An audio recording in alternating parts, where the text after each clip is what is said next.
As a small biz pro, I saw we roll, using procurement, program, and control.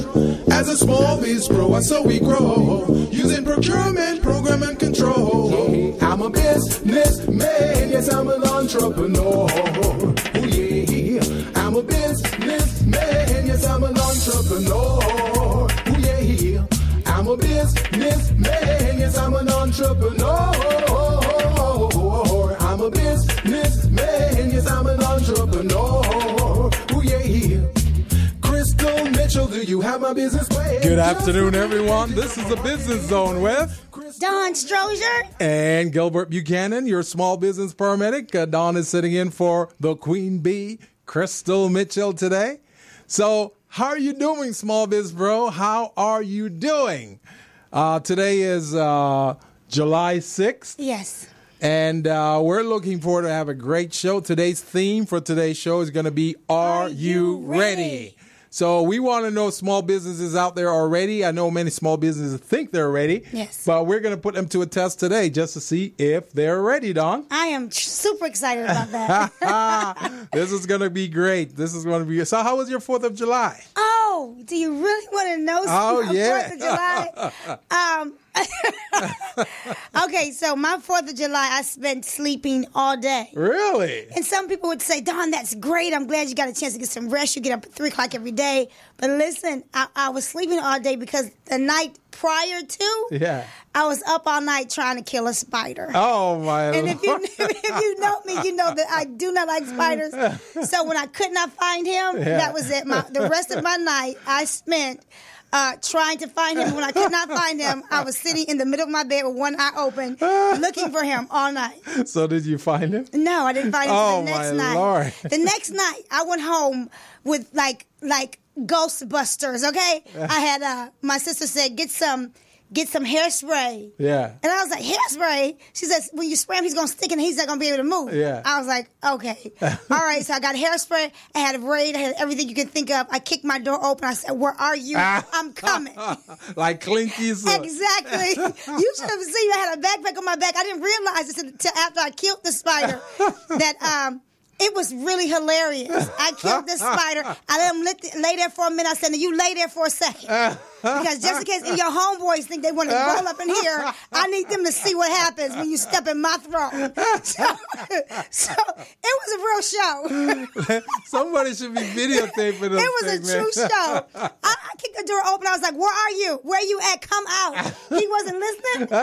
I started kicking everything. He still didn't respond. For some reason, when I started spraying, he came out. Oh. And I'll tell you, I had a can of Raid that has that point kind of spray. Yeah. And I hit him like a water hose. And all I could see him doing was look like he was on his back 2 legs trying to swim as that spray was hitting him. It was hilarious when I sit back and think about it. But during the time, I was upset, mad, and scared. And petrified. Yes. Oh, man, this is amazing. So the very next day, I had to catch up on all of my sleep. Seriously, I slept all day, the entire day. Oh man, I brought some peace of mind to yourself. Mm-hmm. Yes, that is amazing. Yes. Well, I spent my day relaxing as well. You know, I kind of stayed in bed too, but it wasn't because I was up for a spider. Don't laugh, audience, please. I do not like spiders. All these muscles, I don't like spiders. I hear you. See, my Achilles heel is scorpions. You know, those things drive me nuts. Have you seen those? I haven't seen any here, but I remember back in the day, I was in Jamaica one time and just hanging out, you know, and I saw like a little shadow went this way on my shoulders, and I'm going, oh, okay, it's probably just a little shadow. But then again, I look and I saw it come again, and the tail was up curled like this towards my face. Really? And it was a black one.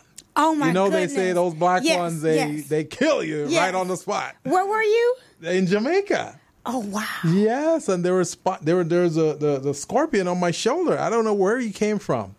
Man, I went crazy. What did you do? I went berserk. I called my mom. I said, Mom, scorpion. How'd you get it off for you? Just start shaking or something? No, she hit it with her hand, her bare hand. Oh, you screamed? She hit it with her bare hand. You had time to do all that? Move. She said, don't move. And I stayed stiff because I'm going, okay, I'm dead now. And she went, bam, and hit it with her hand, and the thing fell on the ground. She not swiped it off you. She hit it flat. She hit it, like, bam. wow. Does your mother live in Jamaica? Oh, yeah. Well, she lives in the U.S. now. But I'm going, man, that was unbelievable. She's a tough cookie. She's a tough I need cookie. her number just in case I see another spider. I need to call your mom. So she could come because I called my dad one day. Yeah. No, can't call my dad. Nope. One day. He's afraid of spiders too? No, it was a bat. Oh, my Lord. Make a long story short. My father ran to his room. I'm sorry, Dad. I am telling the world about you. She's my putting your father business out ran on Front Street. in his room and shut the door. Oh, my God. Put the BB gun outside, and then open the door, put the BB gun outside the door and shut the door back. I was like, you are supposed to be my dad. You're my like knight in shining armor. Where are you? Daddy, what are you doing? You left your daughter downstairs to fend for herself. Oh, yes. Man. So how did you get rid of the bat? My sister killed the bat. No thanks to you, Dad. That's going, hey, you're on your own. that is hilarious. That's hilarious. So I need your mom's number because my family. I'll give it to you, man. My family. I need her number. She's vicious, man. She took that scorpion out just one swat, man. I'm going, dang. So then I start asking myself, I'm going, would I have done that? No. And the answer was no. Shake you up. Exactly. The answer was no. Because what if the stinger was pointed up? You know? She didn't care. She just went bam. She was trying to save her son. Save her son, man. I'm going, wow. You know, mom's love, man. That's powerful, That's powerful. I need your number. Oh, yeah. I get your number.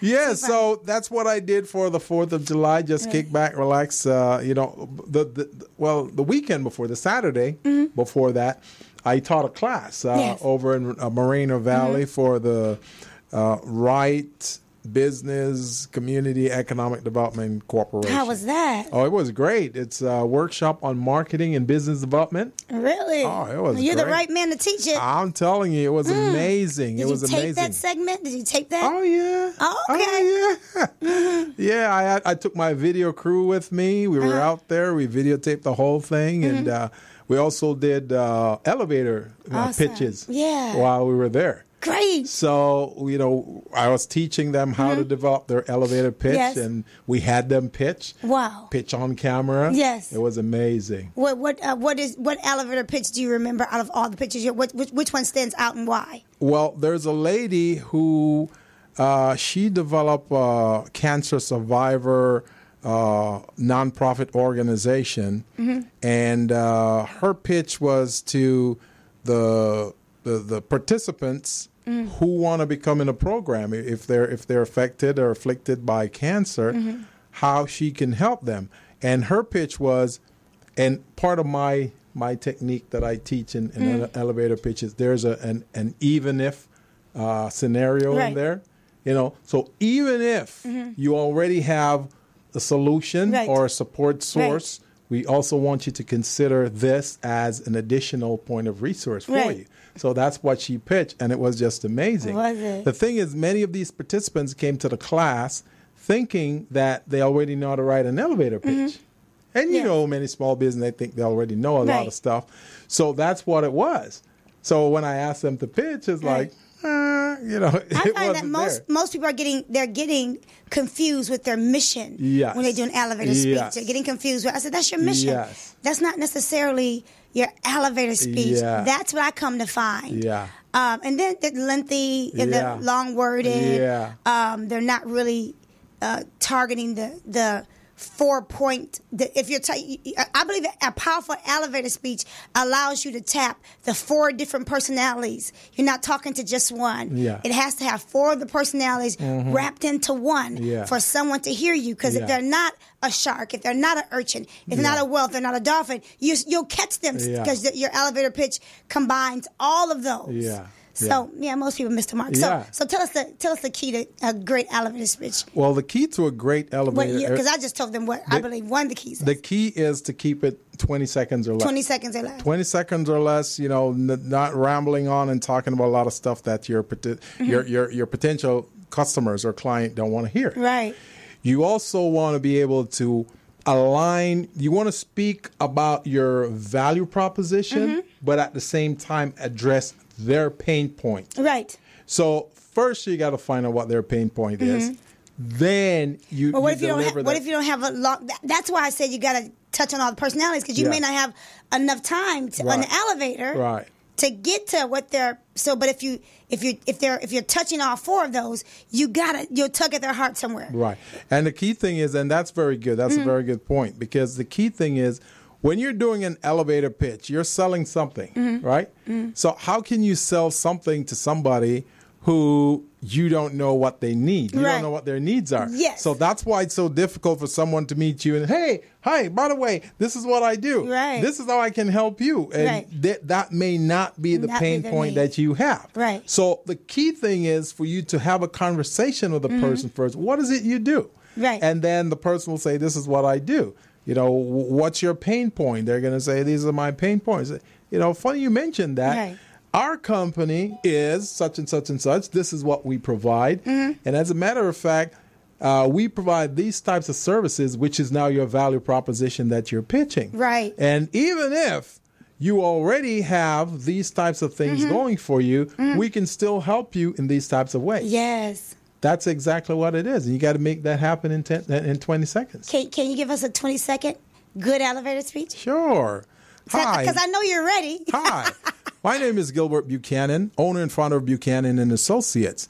We provide services for small businesses to help them to become business ready, contract ready, and bank loan ready. Now, even if you can't find your documents, and we can help develop those documents for you so you can bid on contract opportunities and obtain those contracts as needed. That's a good one. That's good. See? So you want to zero in on what the pain point is. The pain point is they need to become business ready, contract ready, bank loan ready. And one of the key things to them becoming business ready is they don't have their documents available at their fingertips. Exactly. We can help them to get those documents ready so they can be ready. They can be prepared. Now, even if they think that they do, because most of the businesses think they do that, even if you think you do, we're available to help you out. We can do an assessment with you. Yes. And once we conduct that assessment, we'll see what documents you really have and which ones you don't have and how we can help you with that. Well, what I like about that speech is I think most people are going to say, dang, I think most people are going to relate to that, because most people, regardless of where you are in business, you still need to be more organized. Yes. And to be able to have, I'm organized, but can I really have my documents at my fingertips at a push of a button? No. Exactly. So, yes, I'm organized, but that push of the button thing I don't have. I don't have. I got to get on the phone, ask somebody for some help. But for me to have it at a push of a button. And, so that's powerful. That's powerful. That's what we do. And that was amazing. And most of the times when we talk about elevator pitches, they're going, oh, I don't know. How do we do that? So I give them an example. Yes. You know, I give them, and the key thing is, first you got to, when you introduce yourself, you tell them about who you are, what company you represent, what products or services you offer, and what pain points that solve, and how you can be of help to them. Right. Those are the three areas you want to put out there. Good stuff. It's amazing. Good stuff. It's amazing. So it was a great workshop. We had a great time. Folks came to the table thinking, oh, I already got my elevator pitch. And by the time we go through the pitches, they realized they really didn't have a pitch. That was not an elevator pitch I put together. Oh, yeah. So we had to, this one guy talked about a slogan. He thought that was his elevator pitch. It was a slogan. Interesting. Yeah. So it's amazing the things that you learn when you get together in these classes. It was phenomenal. That's good. Phenomenal. So we had a great time with that class. And we have another one coming up on July 26th. This is over in Paris. Okay. Yeah. And this one we're going to do building operational capacity. And interesting. Yeah, and business readiness. So so explain to building, you said occupational capacity? Operational capacity. Explain what that means just in case our audience doesn't understand. Building your operational capacity is many businesses, when they operate, they have certain documents that they think they need to run the business, which is great. But there are 4 sectors to your business, 4 sectors. You got business planning, general operations management, business development and marketing, and cash flow management. You got to develop all 4 of those areas in your business in order for you to be up to full operational capacity. At the same time. At the same I learned that. time. You see what I mean? Growing congruently. They need to be operating at the same time in order for you to have an efficient business and a profitable business that's making some good money. Exactly. Yeah, I learned that the hard way. So don't be like me.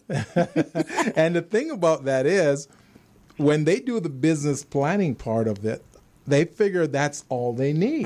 But that's not all you need, because the business planning part, that includes the business plan. It includes your operational documents. If you're a corporation, then that's your articles of incorporation. That's your bylaws, operating agreements, all of those things. Insurance, fictitious business name, all of that. Right. You know what's interesting is I learned from being here and working with you guys that most people, after we write our business plan, we put our business plan down and we don't necessarily look at it. The business plan is supposed to grow with you. A business plan is supposed to change as you get better, as your business grows. So a business plan actually doesn't need to be in the closet on the bookshelf. It needs to be with you. It's a guide. Yes. And we need to be paying attention to what we're doing. And if you're not making changes to your plan on a regular basis, because there are times I had to reinvent myself in the industry. I've been in 17 times. It's 17 years. But as I reinvented myself, because my industry changed, I became more profitable. I made more money. There you go. And I had to.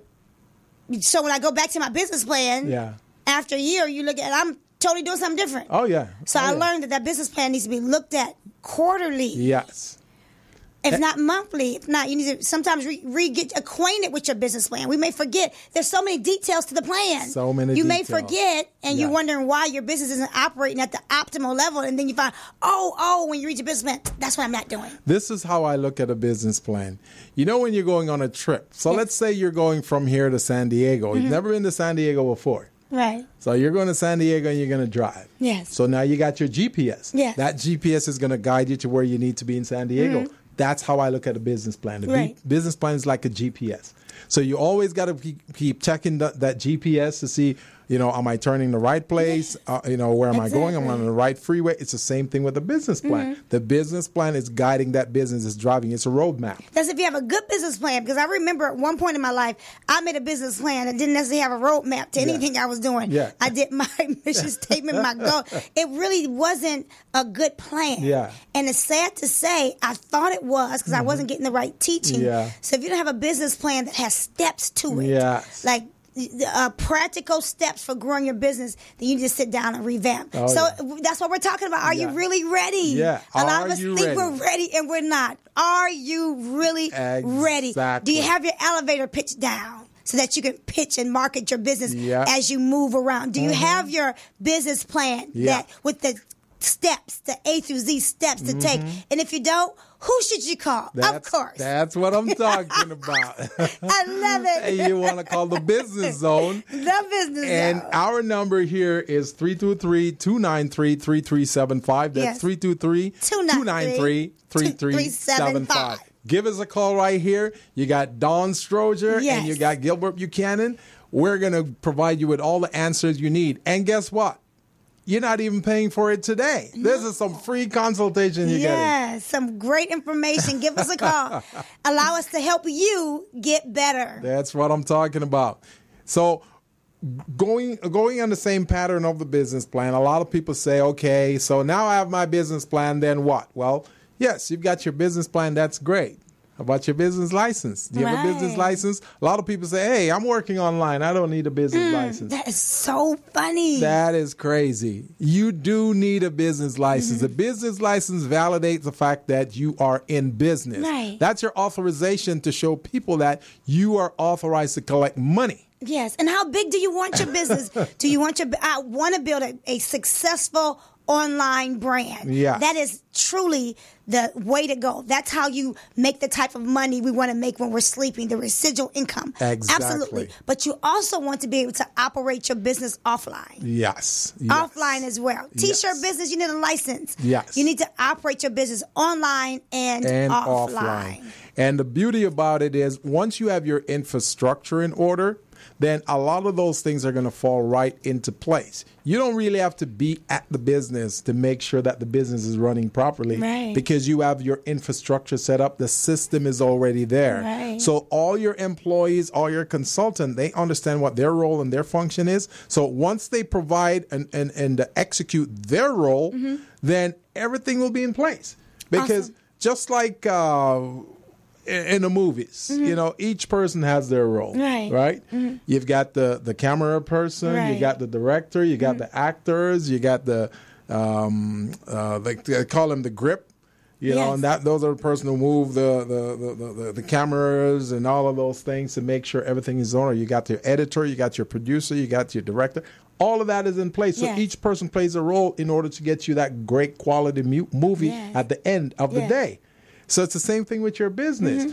Different functions provide different types of outcomes in your business.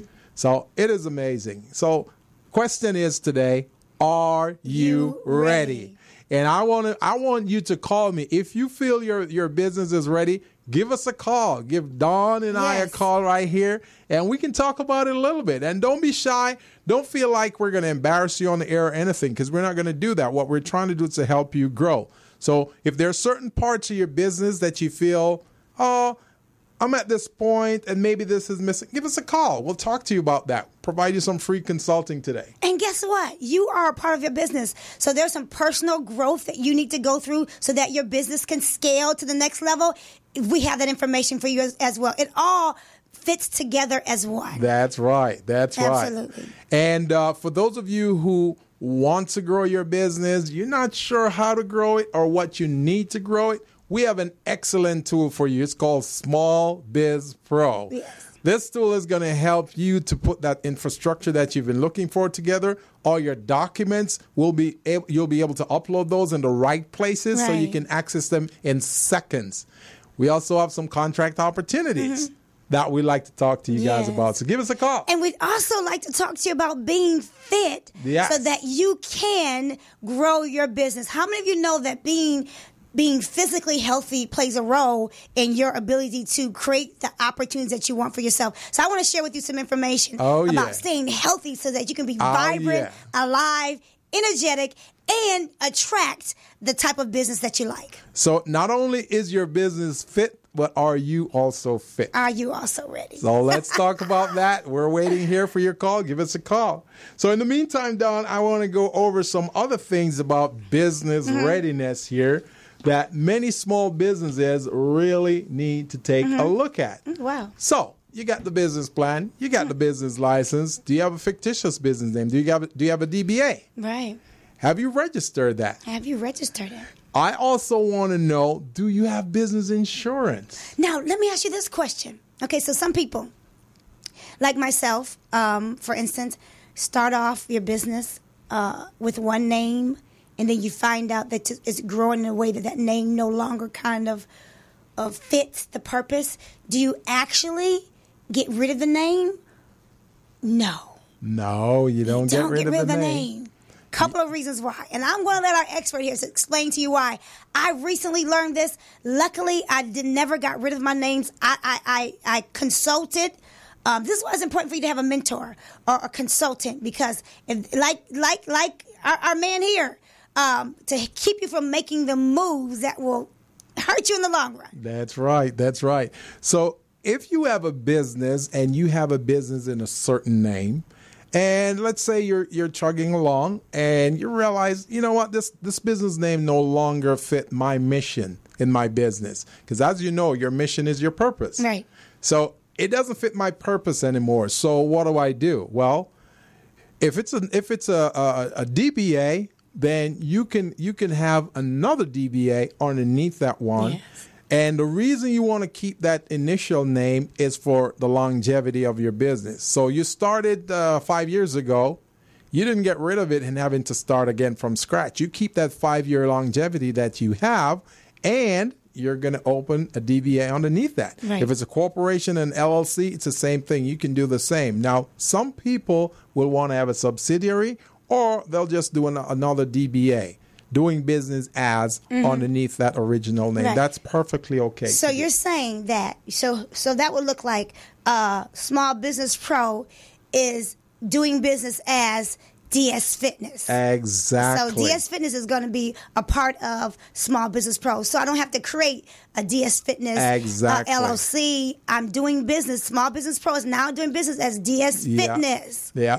And so it kind of makes it fit. Exactly. And you keep your original federal tax ID number. You don't have to change that. So you keep that for the business, operating that DBA underneath the original platform.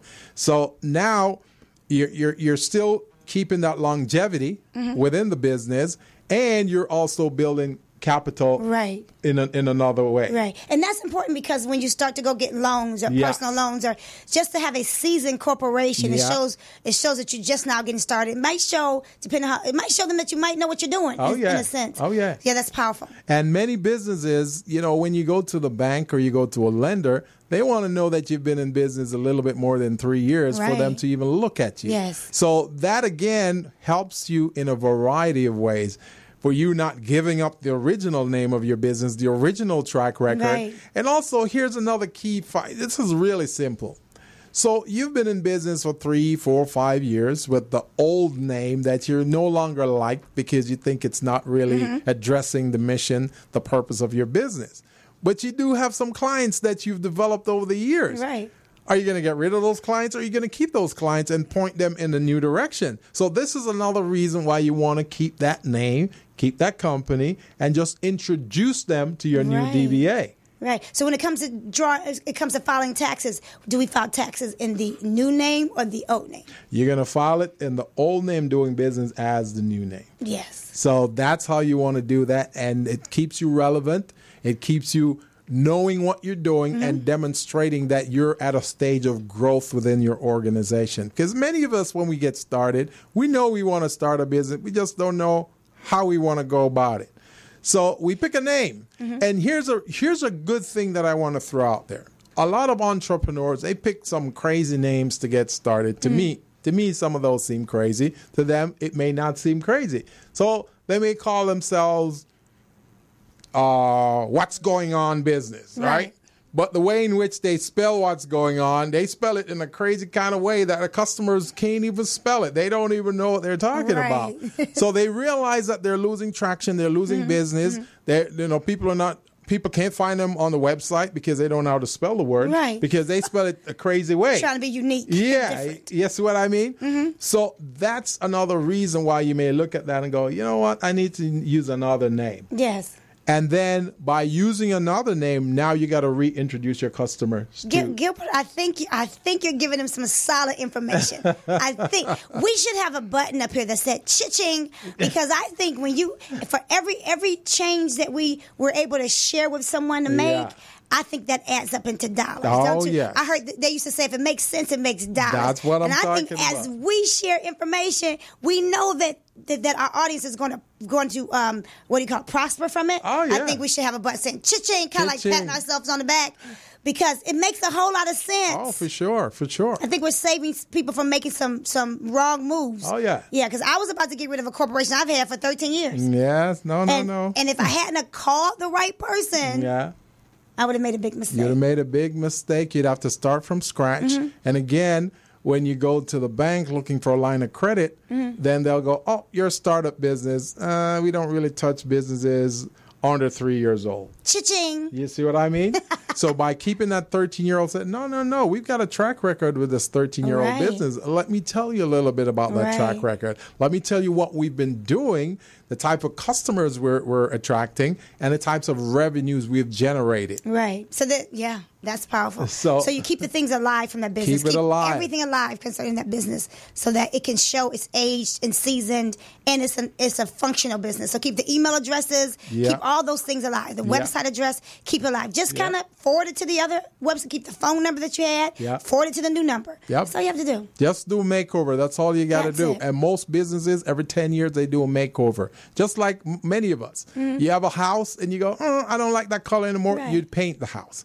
And that's usually probably around about the 10-year time frame. Mm-hmm. If you look at many of these companies, Jack in the Box, KFC, all of these companies, after 10 years or more, they do a facelift. They change the look of their name, the spelling, the logo, something to that effect. Where were you when I first started my company 17 years? Where was this show? You could have saved me so much. I could be a millionaire by now. That's true. I think it's all your fault, Gilbert. You were sitting around. This is what happens when you sit around and I was sitting around helping some other clients. I wasn't able to help all the clients I wanted. So then Crystal and I came together and said, you know what? We got to help more businesses. Right. So that's why we launched the BusinessZone. Yes, awesome show. Awesome show. So with that being said, Don, we're going to go ahead and take a quick break right now, and we're going to come back on the other end of this, and we're going to do some great things. We're going to talk some more about Are You Ready? So let's take a break. You're on the BusinessZone. Yes. Hello, meet Larry. Larry is a general contractor. Larry is very good at his craft, but Larry has a very tough time managing his paperwork because he is busy taking care of his clients' needs. Larry just cannot find his important business documents when needed. Larry is also being passed over for bid opportunities from prime contractors because he is perceived as not ready. He doesn't know where his business license, certifications, insurance, and other key corporate documents are located most of the time. Lucy owns an auto body and collision repair shop and has been using a business management and procurement assistance program called Small Biz Pro to keep her business organized, business ready, contract ready, and bank loan ready. Small Biz Pro is a 3-in-1 cloud-based business management, procurement, and market research assistance system designed to help businesses become business ready, contract ready, and bank loan ready. It also provides back-office operations solutions for small businesses. Lucy is able to stay ahead of her competitors because she uses Small Biz Pro to manage her business daily. Lucy just clicks on Small Biz Pro from her tablet, mobile phone, laptop, or any internet-accessible device for data retrieval, and she's got it. Lucy introduces Larry to Small Biz Pro, and now Larry is more organized and can now find all of his documents and new bid opportunities in seconds. Larry now saves $120 in labor costs for each missing or misplaced document. Just simply go to your web browser and log into smallbizpro.net and register today for a limited 30-day free trial offer. Services start as low as $1 per day. Let's put the competition out of business. Small Biz Pro. If you stay ready, you don't need to get ready. Register now at smallbizpro.net and begin saving money. Email info@smallbizpro.net or call 626-533-1186.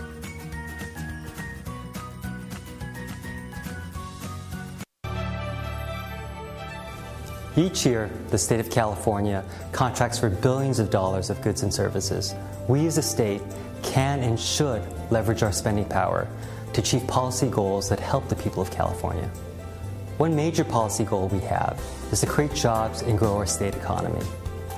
Promoting the development of small businesses within California is a great way for us to do that, because California's small businesses are the engine of economic growth. 95% of companies in California are small businesses. And with the right opportunities, these small businesses can grow to become the next Apple, Netflix, or Tesla. So let's all do our part to promote small business development and grow our state economy. Together, we can really make. Hello, meet Larry. Larry is a general contractor. Larry is very good at his craft, but Larry has a very tough time managing his paperwork because he is busy taking care of his clients' needs. Larry just cannot find his important business documents when needed. Larry is also being passed over for So we're back on the BusinessZone with... We're back. Don Strozier. And Gilbert Buchanan, your small business paramedic. And today we're talking about, Are you ready? And if you're not ready, we're going to help you get ready. We're going to help you to get ready. If you're Yes. a business owner, a small business, an entrepreneur, and you think you're ready or you're not so sure if you're ready, give us a call here at 323-293-3375. That's 323-293-3375. Don and I will provide you with amazing information, resources, so we can help you.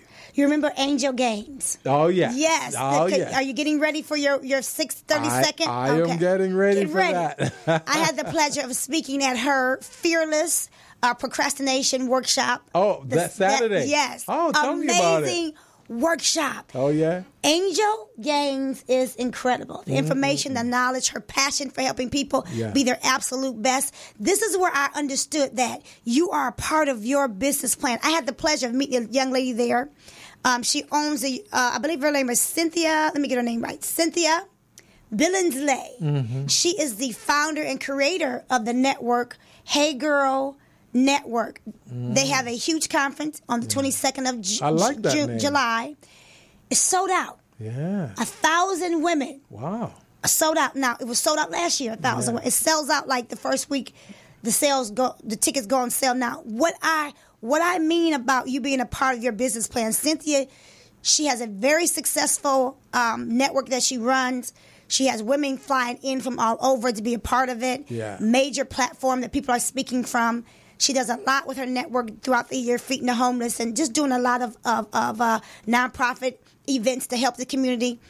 She was at the event speaking for the first time. Mm-hmm.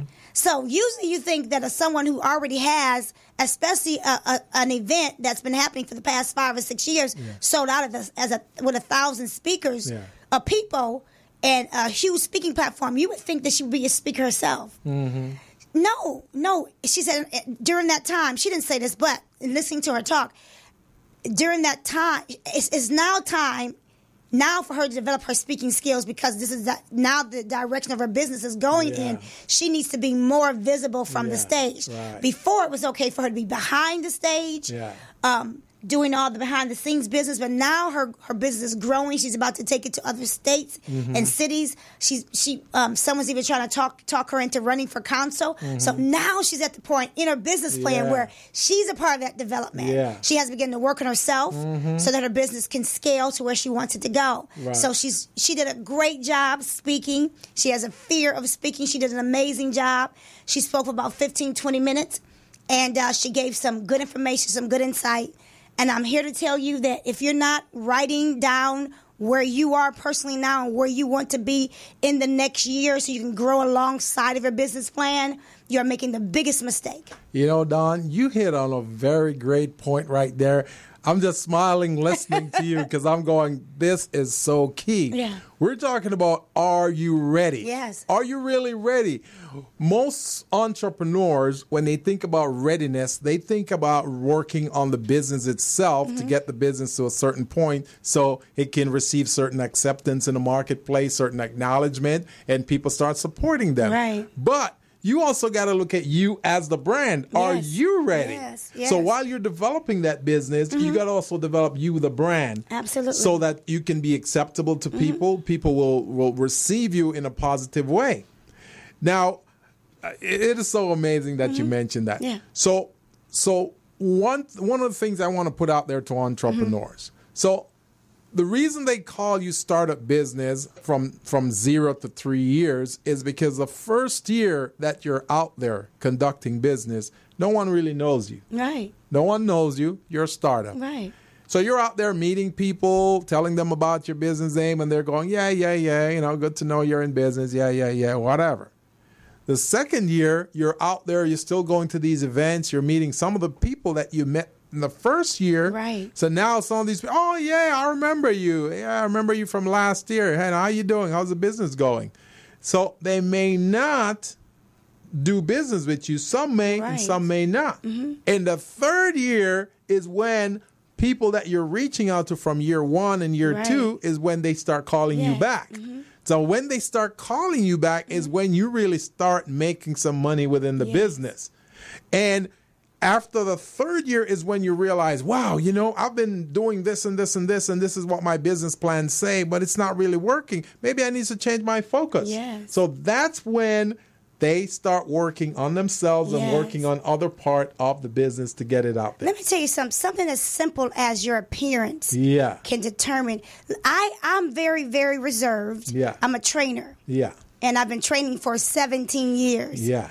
And I absolutely love what I do. And I am in great shape. Yeah. Something as simple as me taking off my jacket. Yeah.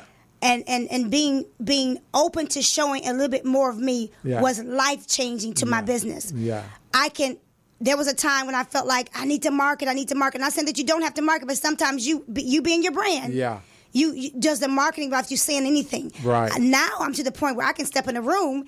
It's not like I've developed a new muscle. It's that I've developed me. Right. I've grown a little bit to say, do I match my brand? Right. So when I'm going into prominent areas, I'm making sure I look the part because I walk into a room now and the first thing they ask is if I'm training. Right.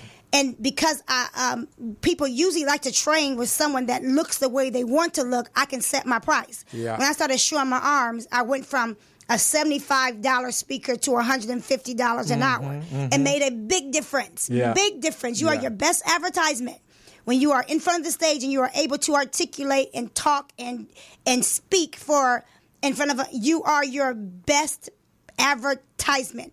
People come up to you because everyone is afraid to speak. Most people fear public speaking. But when you're able to command an audience in front of a room, you change the game for yourself. And you are your own brand. Regardless of what business you're in. The things you say, the things you do, that's your brand. Yes. If you're negative in the marketplace, that's your brand. If you talk bad about other people in the marketplace, that's your brand. Yes. So I want you to know as small businesses, and take it from us. I mean, we've been in the industry for a long time. Some of you may have been in the business longer. You may have been 40, 50 years in the business.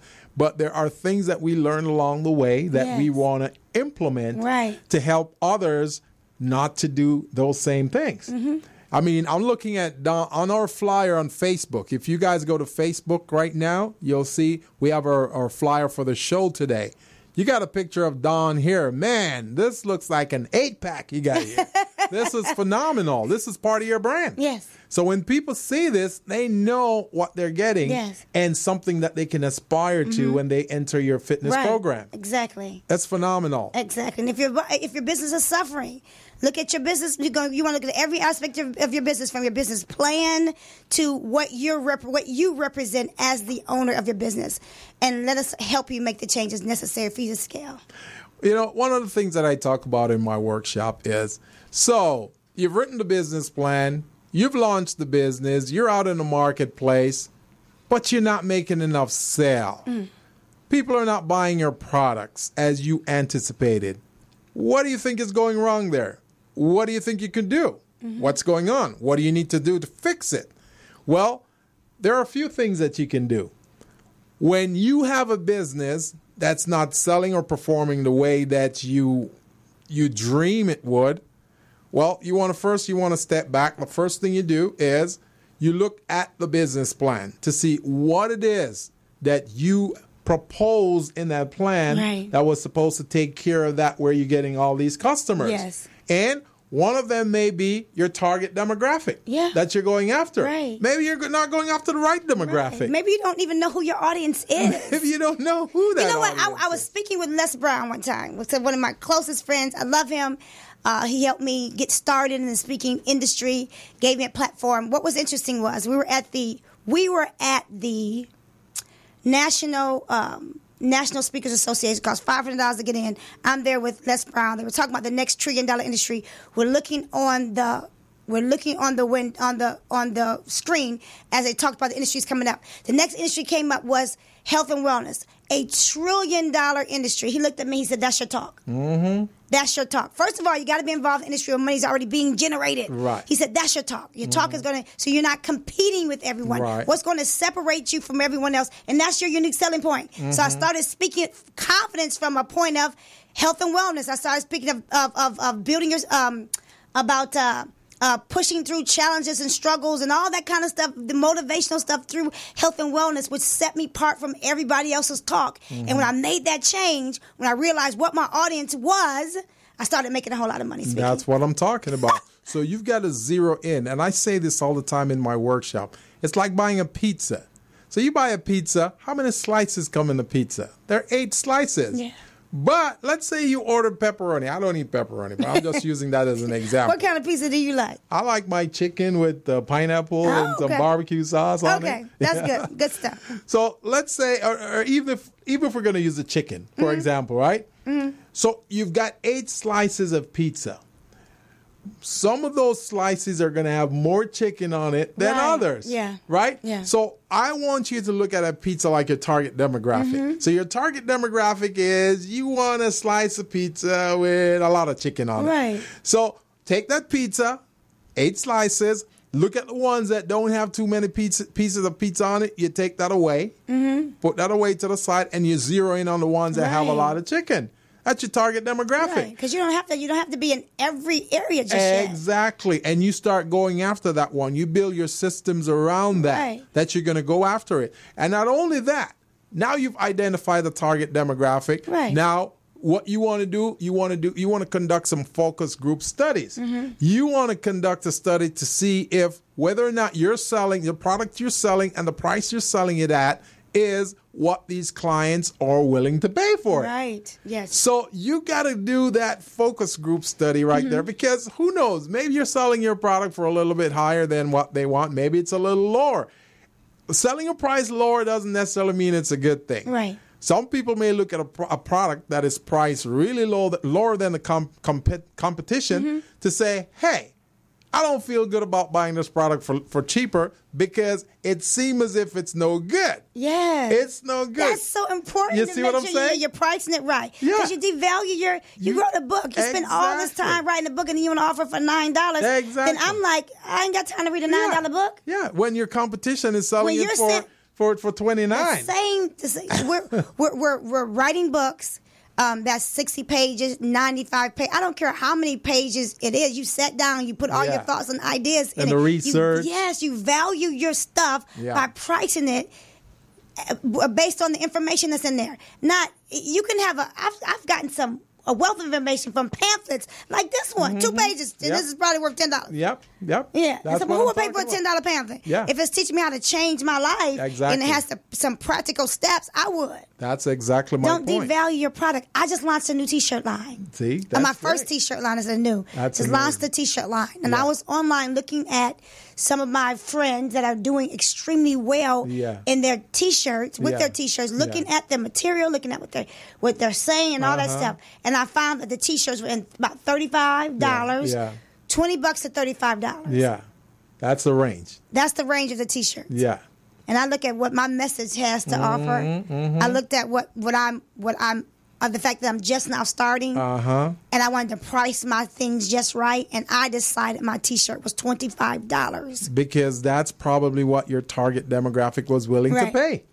Do you see? So many of our entrepreneurs, these are things you probably already know, but it's good for you to get it reiterated. We're going to tell you over and over again, because the rule of marketing is you tell somebody something for at least 7 times, then they'll start listening. So that's how we're going to do this thing right here.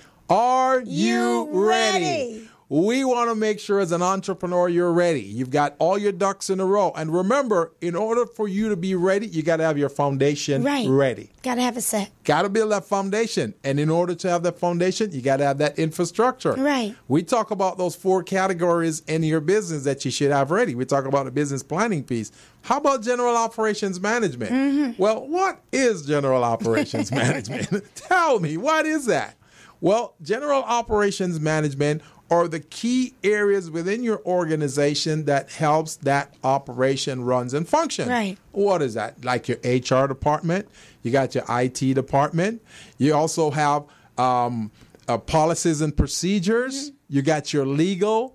All of those things are things that need to be in place for your operation to run well. Even if you're small as one person, you still need to understand these different areas and operate in them well. Even if you're small. Yes. Because you never know when you're going to be called upon by a big client to produce certain materials. And you can have help put in place. That's what I'm talking about. And I'm more than confident that in getting started, you still need some help. Yes, you do need help.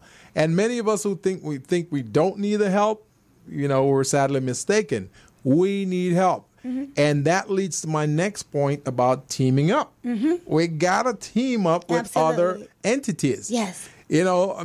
People said, if you're doing business and you're the smartest person in the organization, then there's a problem. Yeah, it's a problem. You need to start looking at yourself. I surround myself with people that are smarter than me. That's what I'm talking about. Because then I can it makes me look better. If my friend is, Alicia Madison, who constantly wins Woman of the Year, what does that say about me? That's what I'm talking about. If my friend is Gilbert, who's the creator of Small Business Pro, who has all the information on running a small business successfully, how does that make me look? And see, I surround myself with Dawn Strozier right here. Yes. She is phenomenal. I don't know much about wellness and fitness. She brings that to the table. But guess what? Because he hangs with me, people think he makes good diet choices. That's right. That's what we're talking about. So are you ready? Are you really ready? We really want to know that. Give us a call. We're waiting here. Call us. We want to hear from you. Yes, we want to hear from you. This is good stuff. Yes, this is good stuff. I'm loving this. This is so much fun. Yes. So we're talking about general operations management. So when you're running your business, you go, oh, that's not my forte. That's legal. We need to bring in attorneys and all that. Yeah, you may need to do that. But because you're small, you got to start little by little. So legal. Let's talk about legal, for example. So, exactly. You got to start somewhere. Yeah. So now you're going, okay, I need to have some legal stuff in place. What do I do? Where do I go? Well, for many of you who don't know where to start, I'm working with an organization called Legal Shield. And Legal Shield, they provide a lot of legal services to small businesses. I mean, the fees, you pay some monthly dues, which is, it's under $100. Right. And if you need, and I'm not here as a spokesperson for Legal Shield, I'm not getting paid. Right. The show is not getting paid for this. But as a small business, I know that you guys need to have access to resources. Right. So what I do, if I have a legal matter, so let's say I have a contract I need to sign with a prime or an owner, I send that contract to that organization. And they review that contract and let me know, is this a good contract for you? Is this in your favor or is it against you? Now, I could have used that. I recently got a contract. Exactly. And I already told them yes. Look, see, I'm learning something. I already told them yes because I wanted to do this so bad. I said yes. I'm scheduled to do it next weekend, and I could be getting myself tied up in some kind of you know what? It's an unfair contract. It's an unfair contract. Yes. When a contract is slanted in when it's one-sided and it's slanted in favor of the author of the contract, that means the person who was given the contract, then this contract is known to be unconscionable. Wow. So you could take that to a court and the judge will say, you know what, this is an unconscionable contract, so therefore we're going to rule against the author of this, stating that this is one-sided. It's not in your favor. It's only in their favor. That's good. So Legal Shield looks over the contracts for you. Oh, they review the contract. And helps you make decisions. Yeah. How much is this program? Well, I pay $40 a month. That's nothing. They have some programs up to $89 a month. They call it Small Business Program. But they have different prices in there. And, if you guys are interested, give me a call and we can connect you guys. But that's what works for me. I have issues sometimes with clients not paying me. They're not paying me on time, or they don't want to honor my invoice at all. I just call up these guys over at Legal Shield, tell them what the problem is, send them an email, and before you know it, they send a letter to some of these clients, and in a few days, I'm getting my money. Wow. These are things that small business need to know and to have in their corner. I need them to bully a few people for me. That's what I'm talking about. So I like what you said. Yeah, and just because my business is small, and just because your business is small, I consider myself having a huge business. Right. does not mean that you cannot put something on someone's TRW. Oh, yeah. So when when they do you wrong, you are a business, you have a tax ID number by all means. And Gilbert can talk more to you about that. Give us a call. We'll show you how to file and put something on their TRW. Yeah. If they owe you money, collect your money. You spent your time working with them. You need to know your rights. That's right. And Small Business Pros can help you with that. That's what I'm talking about. We know everything. This system is amazing because you get to upload all your document, your required document in the system. Right. And the amazing thing about it is you cannot put the document in the wrong area. No. You know how when you use other systems, I'm not going to say their name because, they're my competitor, but there are other systems out there where they have folders that you store your documents in. I've got folders too in this Small Biz Pro system, but it's different. This is a system where you get to view the documents. While you look at it, you get to see what's in there. Wow. And you know exactly where it's going. So if you have financial document, there's no way it can go in general operations management or in the business planning area. So you're always organized. You're I need organized this too. because the system forces you to be organized. So that's what I'm saying. It helps you to become ready. And these are some of the key things that small businesses need to know. A lot of small businesses are afraid to sign contracts. I hired a vendor, a consultant the other day, and I sent him a contract. He was afraid to sign it. He doesn't want to sign it because he doesn't know what he's signing for. He's going, "Oh, I'm afraid and I don't want to commit." I'm going, listen, if you're in business, you got to commit at some point. Read the terms and conditions of this agreement. And if you don't know what to do, take it to your attorney. Have them read it too. Because my contracts are very transparent, very transparent. That's one thing I learned. My business I need to have them sign their name, a waiver, sign their name to train with me. I need them to understand my cancellation policy, all those things. Just because it looks like I'm a one-man show, you'd be surprised how big my support and team is. Because this is how you run a business. That's what I'm talking about. And when you have those things in place, you're not afraid to say to someone, I'm going to put this on your TRW. Yeah. I'm going to have my lawyer reach out to you when you have that team in place. Exactly. You can talk with that much power. And not only the big companies and when can you're have organized. attorneys. Yes, exactly. You can have your own attorney as well. Like I say, you can have your attorney for $40 a month or $89 a month if you want. And you get some of the same benefits and protections that those larger companies get.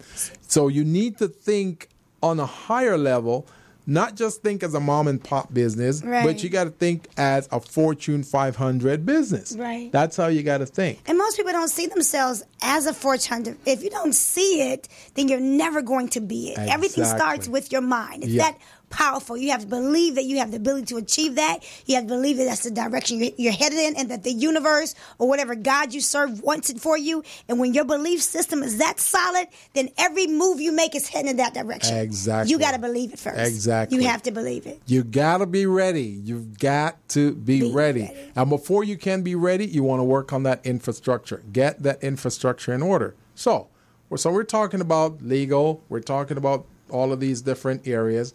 Now, how about your corporate documents? So let's take a look.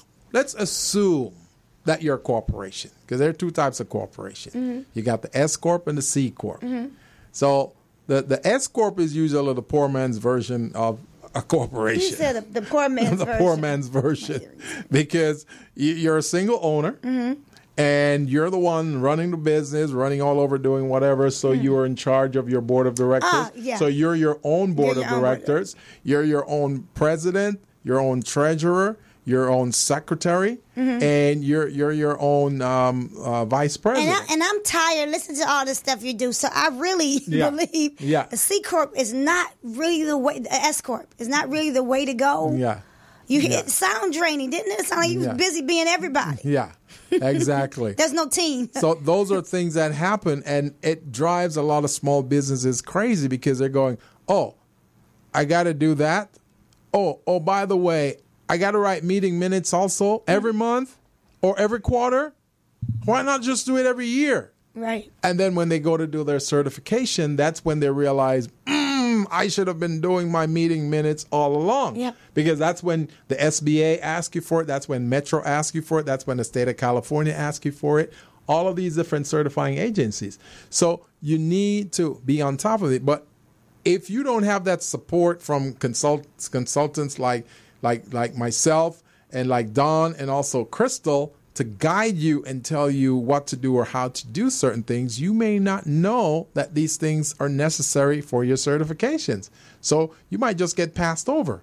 Do you have any stories about some people or any horror stories? Have anything happened to you in your process of becoming this business that you are today? Is that how you got started in this business? Because you weren't ready? Oh, you didn't have these things? Oh, I'm telling you, I can share some with some other clients, and I can share some of myself. I'll start out with some other clients. So here's this one client who they started a corporation. So they decided that in the corporation there are two of them. So they have shares in the stocks and all of that. So one of them had, I think it was 50-50. That's how they did it, 50-50. So now one of them died. Right. But what they didn't understand is that the other person's spouse will step up because now the spouse become a business owner within that organization. Wow. They weren't ready for that, right? Now that spouse was not somebody that could work with other people. So the existing partner within the business was pulling out his hair, going crazy, going, oh, I can't deal with this person. This person's driving me nuts. But there's a document that called buy-sell agreement that corporations have and LLCs that will stipulate within that document that if someone dies, what will happen to the shares or stocks and that role and responsibility of that position. That was not completed. That document wasn't completed. It was not completed. So therefore, they were in a tailspin. They didn't fill it out at all. They didn't fill it out at all. Did they even know about it. They didn't know about it. Didn't know it existed. Wow, but something that simple of having that piece of paper in place. Exactly. Did the company fold? Oh yeah, they folded. Wow. Because it ended up in a lawsuit going back and forth. This person saying, well, my husband was a 51%er. Said, no, we only had 50-50. Oh, I don't know. And then it went crazy. Some of us really don't expect our businesses to be what we want it, and then again at the same time in the back of our mind we don't really think it's going to happen. Exactly. So we don't dot the I's and cross the T's. Right. We don't, Yeah. And lo and behold, God performs something and it just explodes, and we are not ready. That's why we're here talking to you today. That's right. Why we're here giving you the information you need so you can be ready, so you don't have to get ready because you staying ready. See like that? That's what I'm talking about. That's what I'm talking about. Be ready. Be so you ready so you don't need to get ready. Because you stay ready. You stay ready, baby. Yeah. He said, baby, I did. Be ready so you don't have to get ready because you stay ready. Baby. With that being said, now we're going to go ahead and take a quick break, and we'll be right back. And I'm here. We're going to help a lot more small businesses in becoming ready. So you're on the Business Zone with Don Strozier and Gilbert Buchanan, your small business paramedic. Take a break. Hello, meet Larry. Larry is a general contractor. Larry is very good at his craft, but Larry has a very tough time managing his paperwork because he is busy taking care of his clients' needs. Larry just cannot find his important business documents when needed. Larry is also being passed over for bid opportunities from prime contractors because he is perceived as not ready. He doesn't know where his business license, certifications, insurance, and other key corporate documents are located most of the time. Lucy owns an auto body and collision repair shop and has been using a business management and procurement assistance program called Small Biz Pro to keep her business organized, business ready, contract ready, and bank loan ready. Small Biz Pro is a 3-in-1 cloud-based business management, procurement, and market research assistance system designed to help businesses become business ready, contract ready, and bank loan ready. It also provides back-office operation solutions for small businesses. Lucy is able to stay ahead of her competitors because she uses Small Biz Pro to manage her business daily. Lucy just clicks on Small Biz Pro from her tablet, mobile phone, laptop, or any internet-accessible device for data retrieval, and she's got it. Lucy introduces Larry to Small Biz Pro, and now Larry is more organized and can now find all of his documents and new bid opportunities in seconds. Larry now saves $120 in labor costs for each missing or misplaced document. Just simply go to your web browser and log into smallbizpro.net and register today for a limited 30-day free trial offer. Services start as low as $1 per day. Let's put the competition out of business. Small Biz Pro. If you stay ready, you don't need to get ready. Register now at smallbizpro.net and begin saving money. Email info@smallbizpro.net or call 626-533-1186.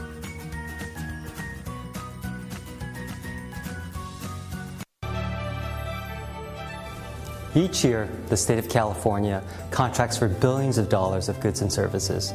We as a state can and should leverage our spending power to achieve policy goals that help the people of California. One major policy goal we have is to create jobs and grow our state economy. Promoting the development of small businesses within California is a great way for us to do that, because California small businesses are the engine of economic growth. 95% of companies in California are small businesses, and with the right opportunities, these small businesses can grow to become the next Apple, Netflix, or Tesla. So let's all do our part to promote small business development and grow our state economy. Together, we can really make it. Hello. So we're back on the Business Zone with Dawn Strozier and Gilbert Buchanan, I'm your loving small this. business paramedic. You're loving this, right? Yes, this is so much fun. I love helping people. And I think this is really, really hot. Again, if this was around when I first got started, I'd be a millionaire today with the information that you have. I know. So I'm not letting you out of my sight. We're going to sit down and just do an evaluation of what I got going on just to make sure I'm on track. I already hear a few things I need to do, and I'm excited about getting this attorney on my team. Yep. I'm excited about just making sure all my documents are ready at my fingertips. Yeah. I want to be on the beach somewhere. That's I need right. to be on the beach. That's right. And I need someone to call me. I may set it up just so I can feel good about it. That's what and I'm say, talking I need about. this and that and the other. And I just hit a button on my cell phone and the document is delivered. That's 'Cause what this I'm is talking about. On my cell phone or either on my watch phone. That's and right. the document, how cool is that? I'm telling you, see, that's what Small Biz Pro is all about. It really, really is here to help small business. It's a great revolution in the marketplace. It helps small businesses to make their lives so much easier. You know what's amazing, Dawn? Let's say a contract provider walks into the studio right now and say, you know what? We've been looking for small businesses in the fitness area right now, and we'd love to do some business with small businesses in the fitness area. But really what I'd like to have right now, in order to get started with this process, I need a business plan. I need to see your insurance, and I also need your business license. Can you send that to me in 30 seconds? Yeah. The answer for you will definitely be yes, because you know you can, having Small Biz Pro. No, if I don't have Small Biz Pro, it looks more like 1 second, let me get my laptop out of my trunk, or let me get my iPhone. Hold on a minute, can you give me 10 minutes? Because then it's in my Dropbox. Or either I have to figure out where it's at, Or maybe in my Google Drive Dropbox. or something like that. Yeah. And then I have to scroll through. Not that simple, but with Business Pro at your fingertips, your answer can be yes. Give me 5. As a matter of fact, I thought you were going to ask that, and it's already there. That's what I'm talking about. I just sent it to you a second ago. With that being said, I think we've got a caller on the line that we really want to entertain today. So caller, who is my caller today? Hello, family. Hello, Queen Bee. Queen Bee, This is the Queen Bee, Crystal Mitchell, on the line. Hello, guys. How are you doing?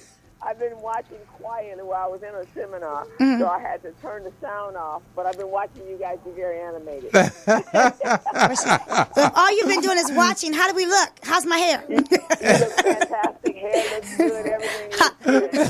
Okay, because my husband could be watching, and I have to always be ready.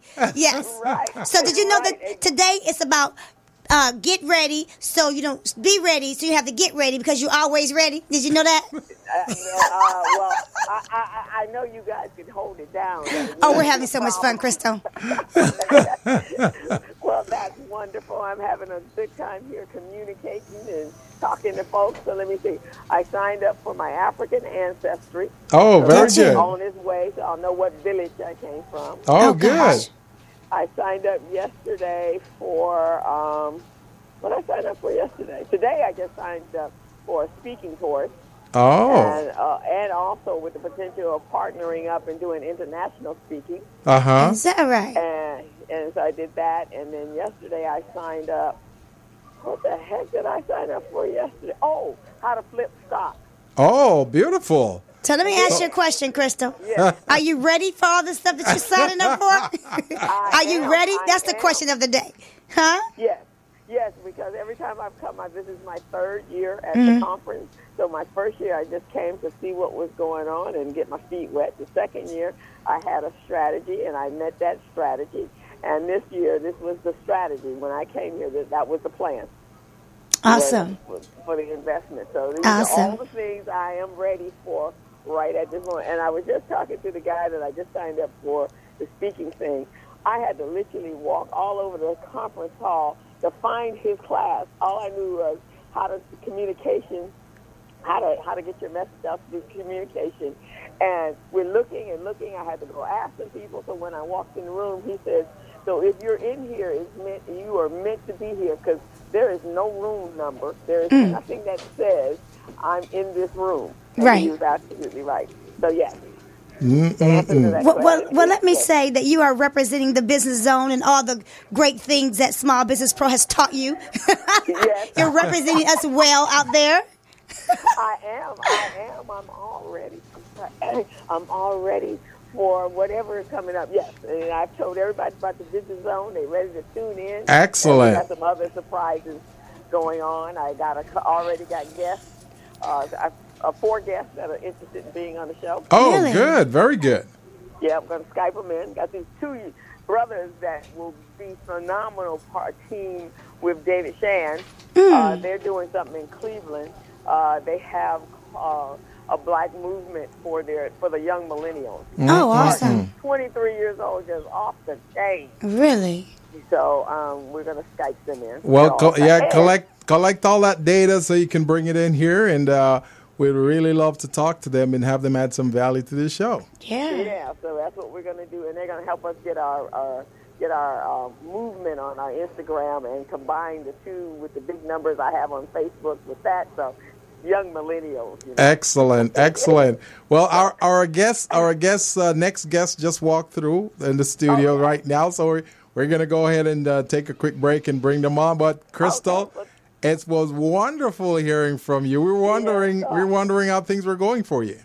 And fantastic. So I will be back on Sunday, and I will be back in the studio on Friday. All right, sounds great. All right, and Don, I'll be back at the workout on Monday. Okay, and I'm going to weigh you as soon as you walk in. I'm weighing you, so hold it down. I am. All right, guys. Talk to you later. All right, Crystal, Bye-bye. take care. Bye-bye. Tell the guests to say hello. I Yeah, sure will. definitely. So that was the amazing Crystal calling in from Washington, D.C. Out there making big moves. She's out there making big moves and trying to access some amazing resources. Well, if you know Crystal ain't trying to do anything. She's out there She's doing making it. herself visible and known. She's out there doing it. Exactly. So I'm excited to see what she brings back to us. So you've been listening to the Business Zone with Dawn Strozier. and Gilbert Buchanan, your small business paramedic. And today our topic is, are you ready? And we've been checking with small businesses to see how many of you small businesses are ready. So if you think you're ready or if you think you're not so ready, I want you to give us a call anyway. Our phone number here is 323-393-3375. That's 323-393-3375. There we go. So 293. 323-293-3375. There we go. One more time. So go ahead. 323-293-3375. Go ahead and give us a call and let's find out if you're ready. We'll be right back. We're going to take a quick break, and we're going to bring on our next guest on the show. You're listening to the Business Zone with Don Strozier and Gilbert Buchanan. Take a break. Hello, meet Larry. Larry is a general contractor.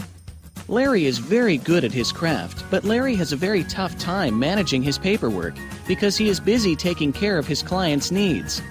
Larry just cannot find his important business documents when needed.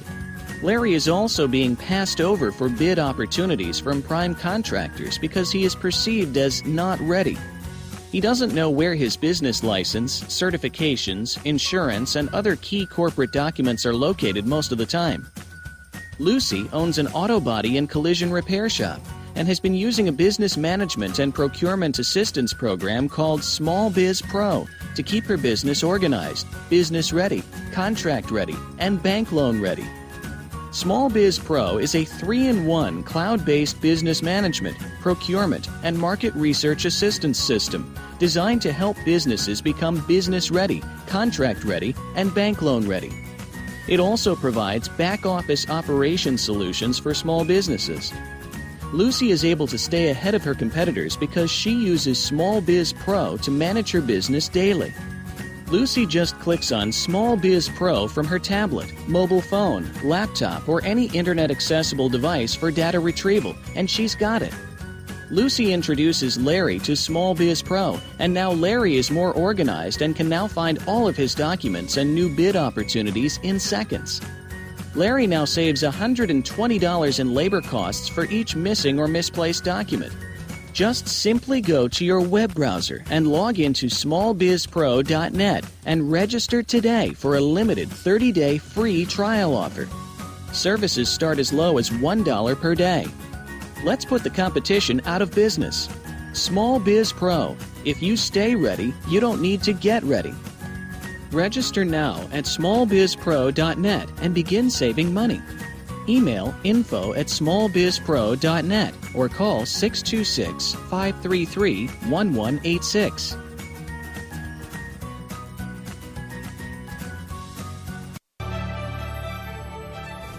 Each year, the state of California contracts for billions of dollars of goods and services. We as a state can and should leverage our spending power to achieve policy goals that help the people of California. One major policy goal we have is to create jobs and grow our state economy. Promoting the development of small businesses within California is a great way for us to do that, because California small businesses are the engine of economic growth. 95% of companies in California are small businesses, and with the right opportunities, these small businesses can grow to become the next Apple, Netflix, or Tesla. So let's all do our part to promote small business development and grow our state economy. Together, we can really make. Hello, meet Larry. Larry is a general contractor. Larry is very good at his craft, but Larry has a very tough time managing his paperwork because he is busy taking care of his clients' needs. Larry just cannot find his important business documents when needed. Larry is also being passed over for bid opportunities from prime contractors because he is perceived as not ready. He doesn't know where his business license, certifications, insurance, and other key corporate documents are located most of the time. Lucy owns an auto body and collision repair shop and has been using a business management and procurement assistance program called Small Biz Pro to keep her business organized, business ready, contract ready, and bank loan ready. Small Biz Pro is a 3-in-1 cloud-based business management, procurement, and market research assistance system designed to help businesses become business ready, contract ready, and bank loan ready. It also provides back-office operation solutions for small businesses. Lucy is able to stay ahead of her competitors because she uses Small Biz Pro to manage her business daily. Lucy just clicks on Small Biz Pro from her tablet, mobile phone, laptop, or any internet-accessible device for data retrieval, and she's got it. Lucy introduces Larry to Small Biz Pro, and now Larry is more organized and can now find all. So we're back on the Business Zone with Don Strozier and Gilbert Buchanan, your small business paramedic. And Don, who do we have in the studio today? Oh, my gosh. We have today with us Lakeisha Summers. Sumner. Sumner. Okay, Lakeisha Sumner. Told you I couldn't sing. That's Lakeisha okay. was born in Rocky Mount, North Carolina. She attained her bachelor's degree from North Carolina Central University, her PhD from the Illinois Institute of Technology. She completed her clinical internship and fellowship at UCLA.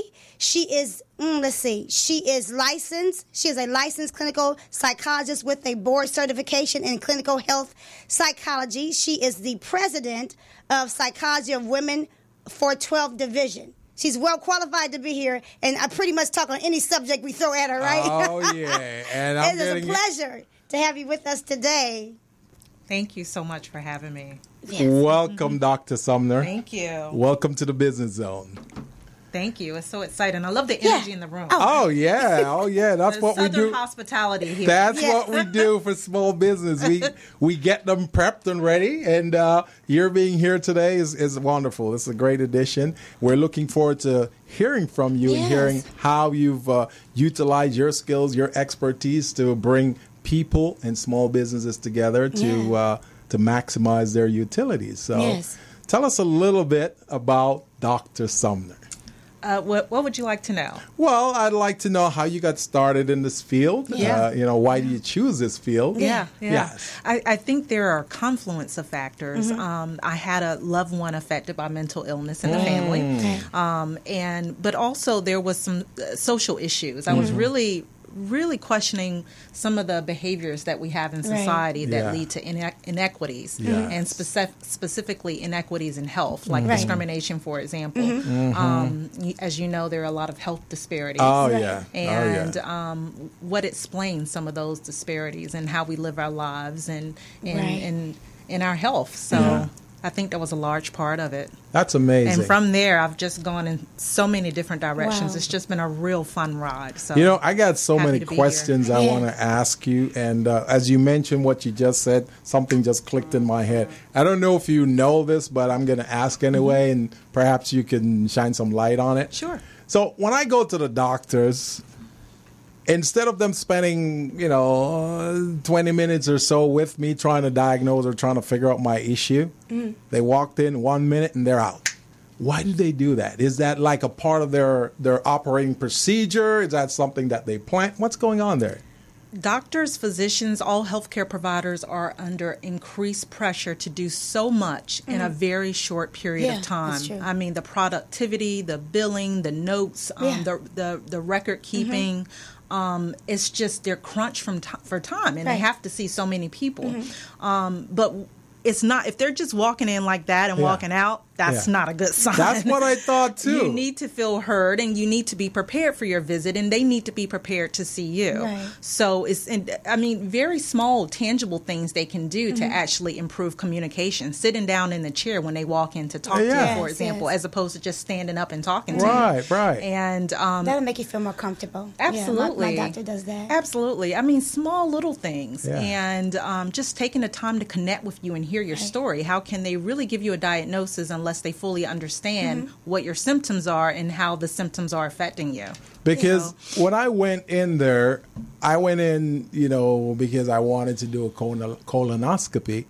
That was the first time I was even thinking about doing a colonoscopy. Well, good for you for going. Yeah, but I needed Was some... that recently? Yes, that was recently, right? yeah. So we got on him about that recently. Awesome. I needed prompting. I needed some coaching, some mentoring, and all of that. So the doctor walked in. I'm thinking, I'm going to have at least 15, 20 minutes to talk to him, say, hey, you know what? I'm feeling this pain right here. I'm feeling this.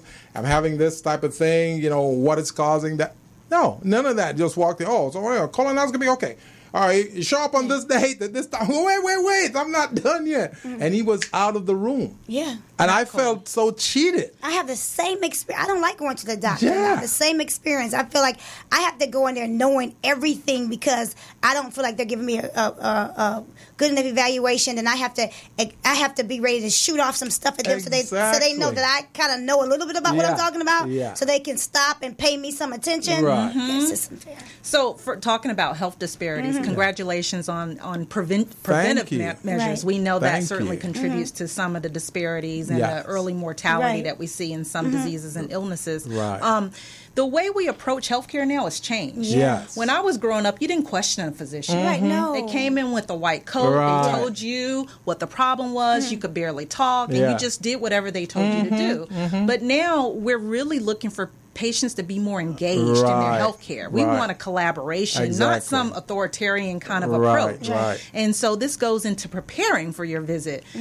One of the things a lot of us need to work on is questioning. Yeah. I mean, it's okay to respectfully question or to say, I really need a few extra moments to ask you some questions. It's so anxiety provoking to go in and have these procedures and you have so many questions. If someone just rushes in and out, it's sort of, it doesn't make you feel valued for one thing. And then it leaves you with so many questions that you turn to the internet. Exactly. And then you're getting incorrect information. That is true. So, that is true. I think assertive communication also helps. And just knowing that the power dynamics now are not like they used to be when we were growing up. Right. So go ahead. No, go you ahead, go. Don. I'm supposed to do a follow-up tomorrow morning with him. And I'm telling you, I have a list of things I need to talk to him about because I didn't get to talk to him before the colonoscopy. And even during the colonoscopy, I'm trying to say, hey, are we going to do this? Oh, I don't have time. And then he did his thing, I woke up and it was done and I'm going, okay, I still didn't get to ask these questions because, you want to know things. You want to be informed about it. So tomorrow I got my list of stuff I'm going to ask him anyway. Yeah, that's not acceptable in my mind because especially if you're going to have a procedure, part of it is educating you. Right. So you know what to expect. It helps to decrease your anxiety, but also it helps... In healthcare, we're very concerned about what we call treatment adherence. Yeah. And are you actually following through on the recommendations after some of these procedures? And we know that when we have a stronger connection with people and people feel heard, they'll be they're more inclined to do it. That's right. Exactly. That's right. So to me, you may want to have a discussion with the physician. I have my list of stuff. Trust me. I need a little bit more of your time. Yes. I need a little bit more than 1 or 2 minutes. So one of my Facebook followers is asking, what do you do exactly as a clinical psychologist? What exactly do you do? So I do a few things. I've worked in behavioral research, understanding how psychological and social factors contribute to the way we live our lives, the decisions that we make, and also our health. Wow. Because believe it or not, a large part of our health is actually influenced by our psychology. So that's one thing I do. But then I also see patients and clients, and some of that includes helping people improve their performance, dissolve creative blocks, and then also addressing issues like living with a chronic illness, for example, improving your relationships, just how to live your best life. Right. And isn't that what we're all looking for? Definitely. Exactly. Yeah. I have a good friend of mine right now recently found out that she had a clinical illness. So she's going through the steps, I guess, to learn how to live with it. What advice could you give her? It's a chronic illness she had? She won't tell me. She says she has a mental disorder. Okay. Yeah. And it was recently diagnosed. So one of the things I would suggest that you do is just be available to your friend, not pressure her to disclose whatever it is she's going through.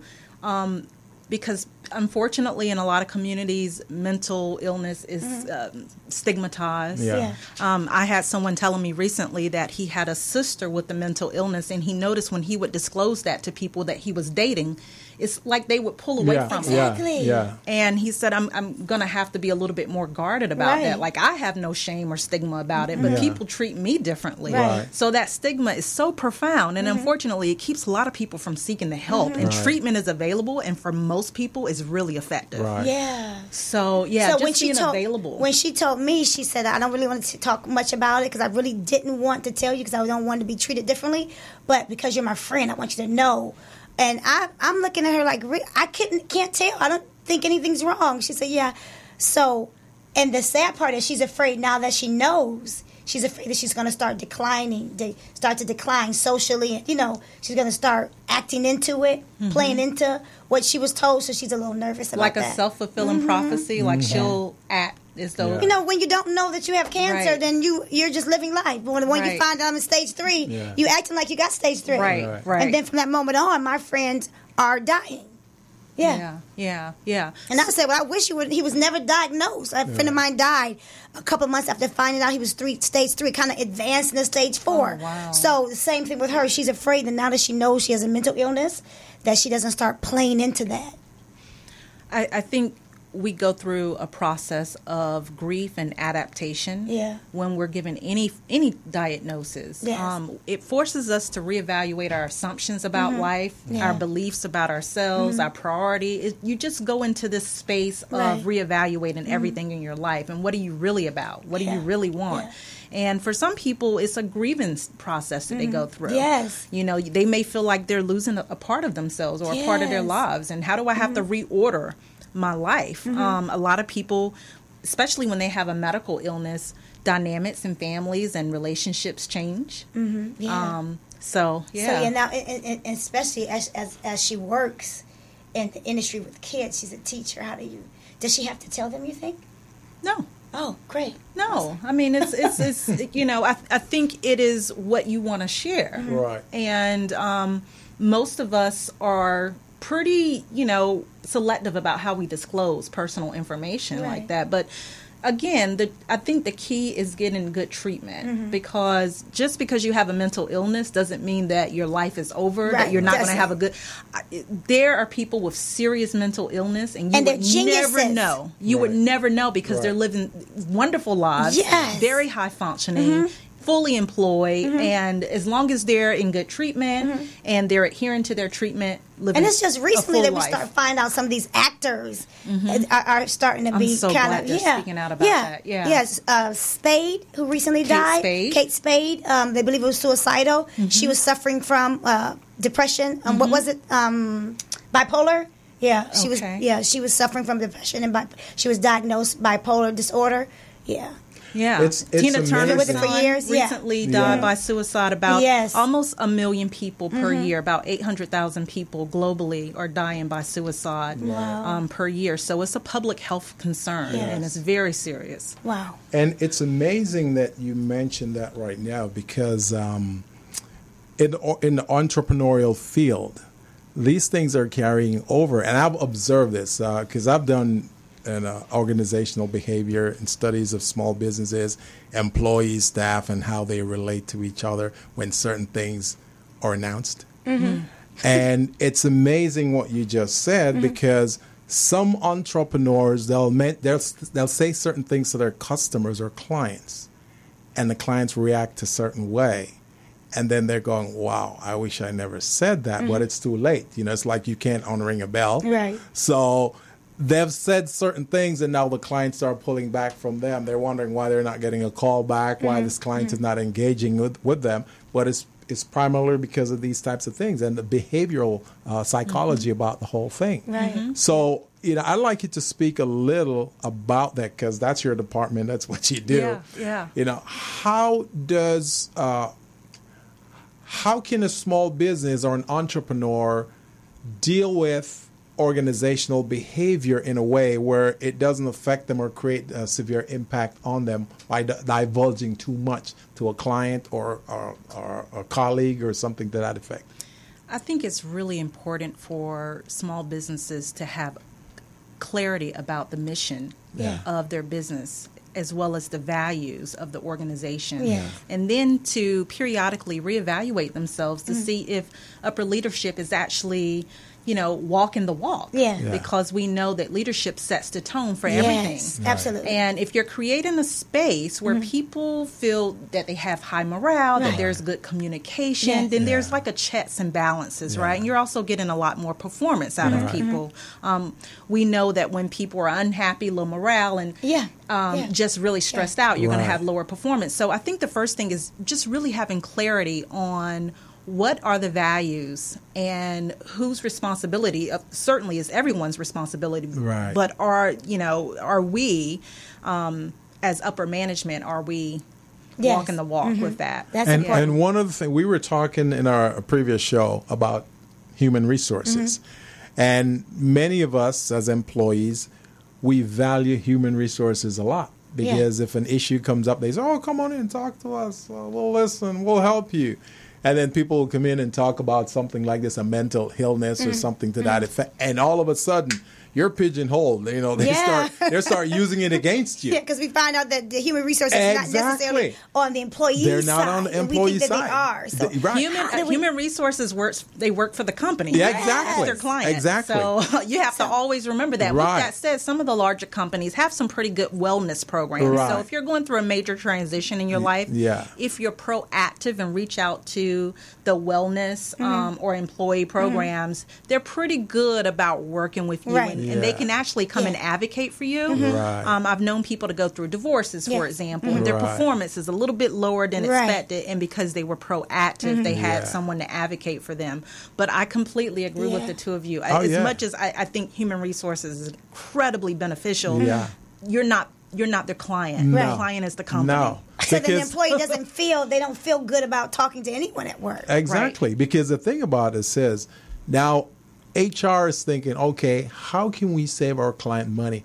Now, this is going to become a big expense, a big medical expense if they have to go through all of these different programs. So maybe we should find a loophole in this healthcare benefit program that will say, well, you can only get X number of treatments, or we don't cover that, or something to that effect.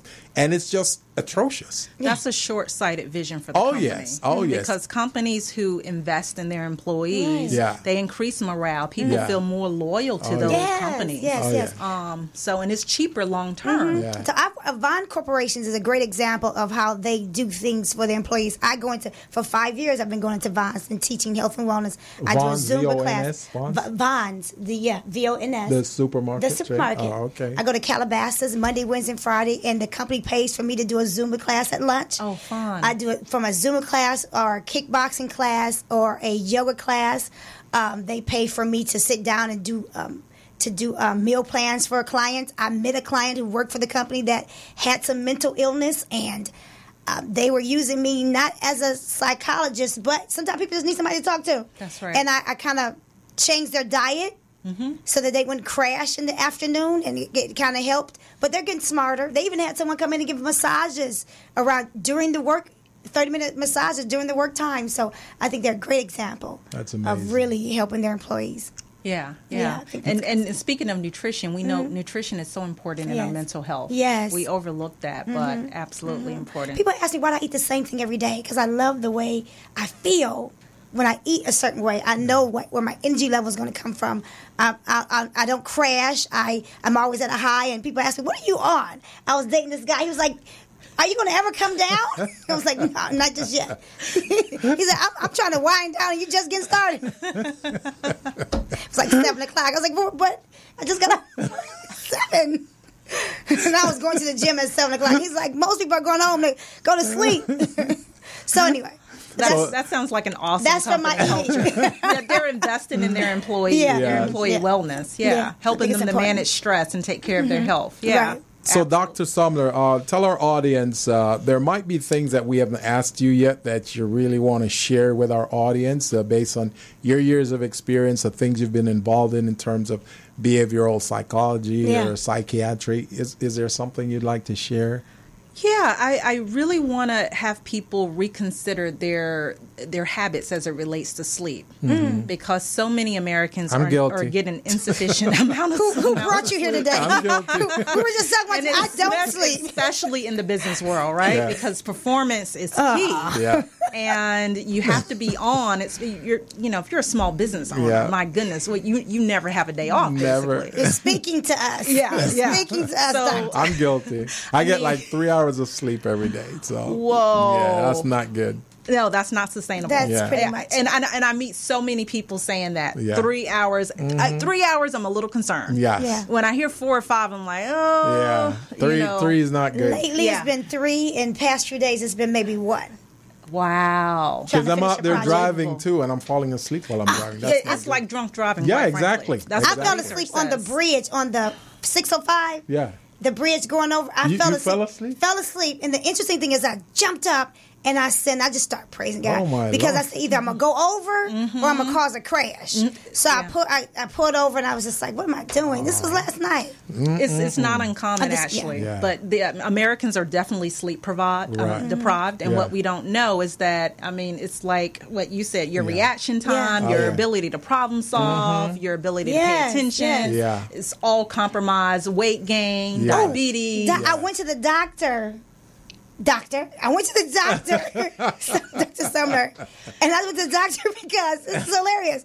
Because don't laugh. I went to the doctor because I was having I said, doctor, listen, I was driving down the street and all of a sudden I saw this puddle of water. I stepped on the brake. It was on the freeway. He was like, what? And he sat down. He's like, oh my God, what is going on? And I was like, and then I was driving. I saw this woman come up on the side of me and he was like, oh my God. I was like, yes. And he's like, and so he's walking out. He's going like, "Oh my goodness!" Well, start asking me questions about my family, and then and tell him stories. I said, "So I was up all night." He said, "Hold on. You were what?"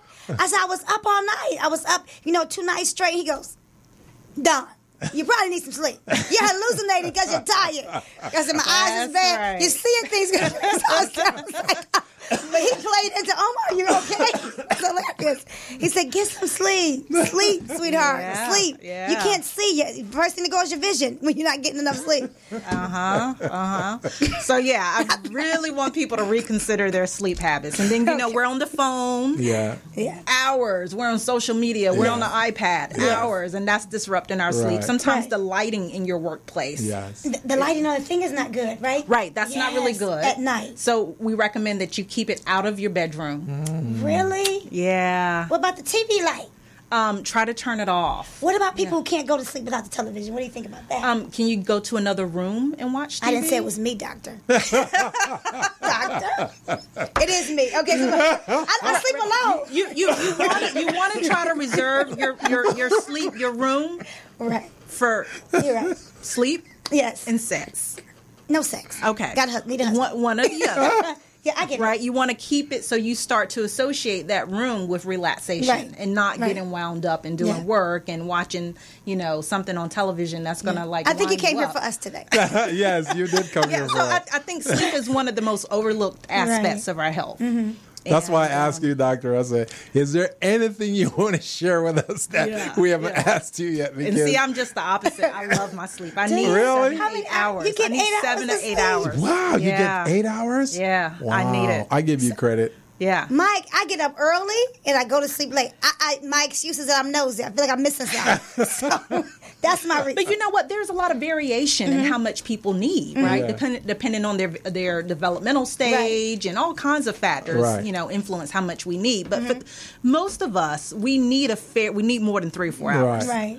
For most people. So now that you got us as your patient, doctor, Yes. tell us your what what else you're observing in us that we need to know and take care of. I'm going to go back to sleep. It's self-care. Yeah. It's really self-care because as a small business owner, you're always under the gun. Yeah. You always have a project, a deadline. You're managing people. The stress management is intense. Yeah.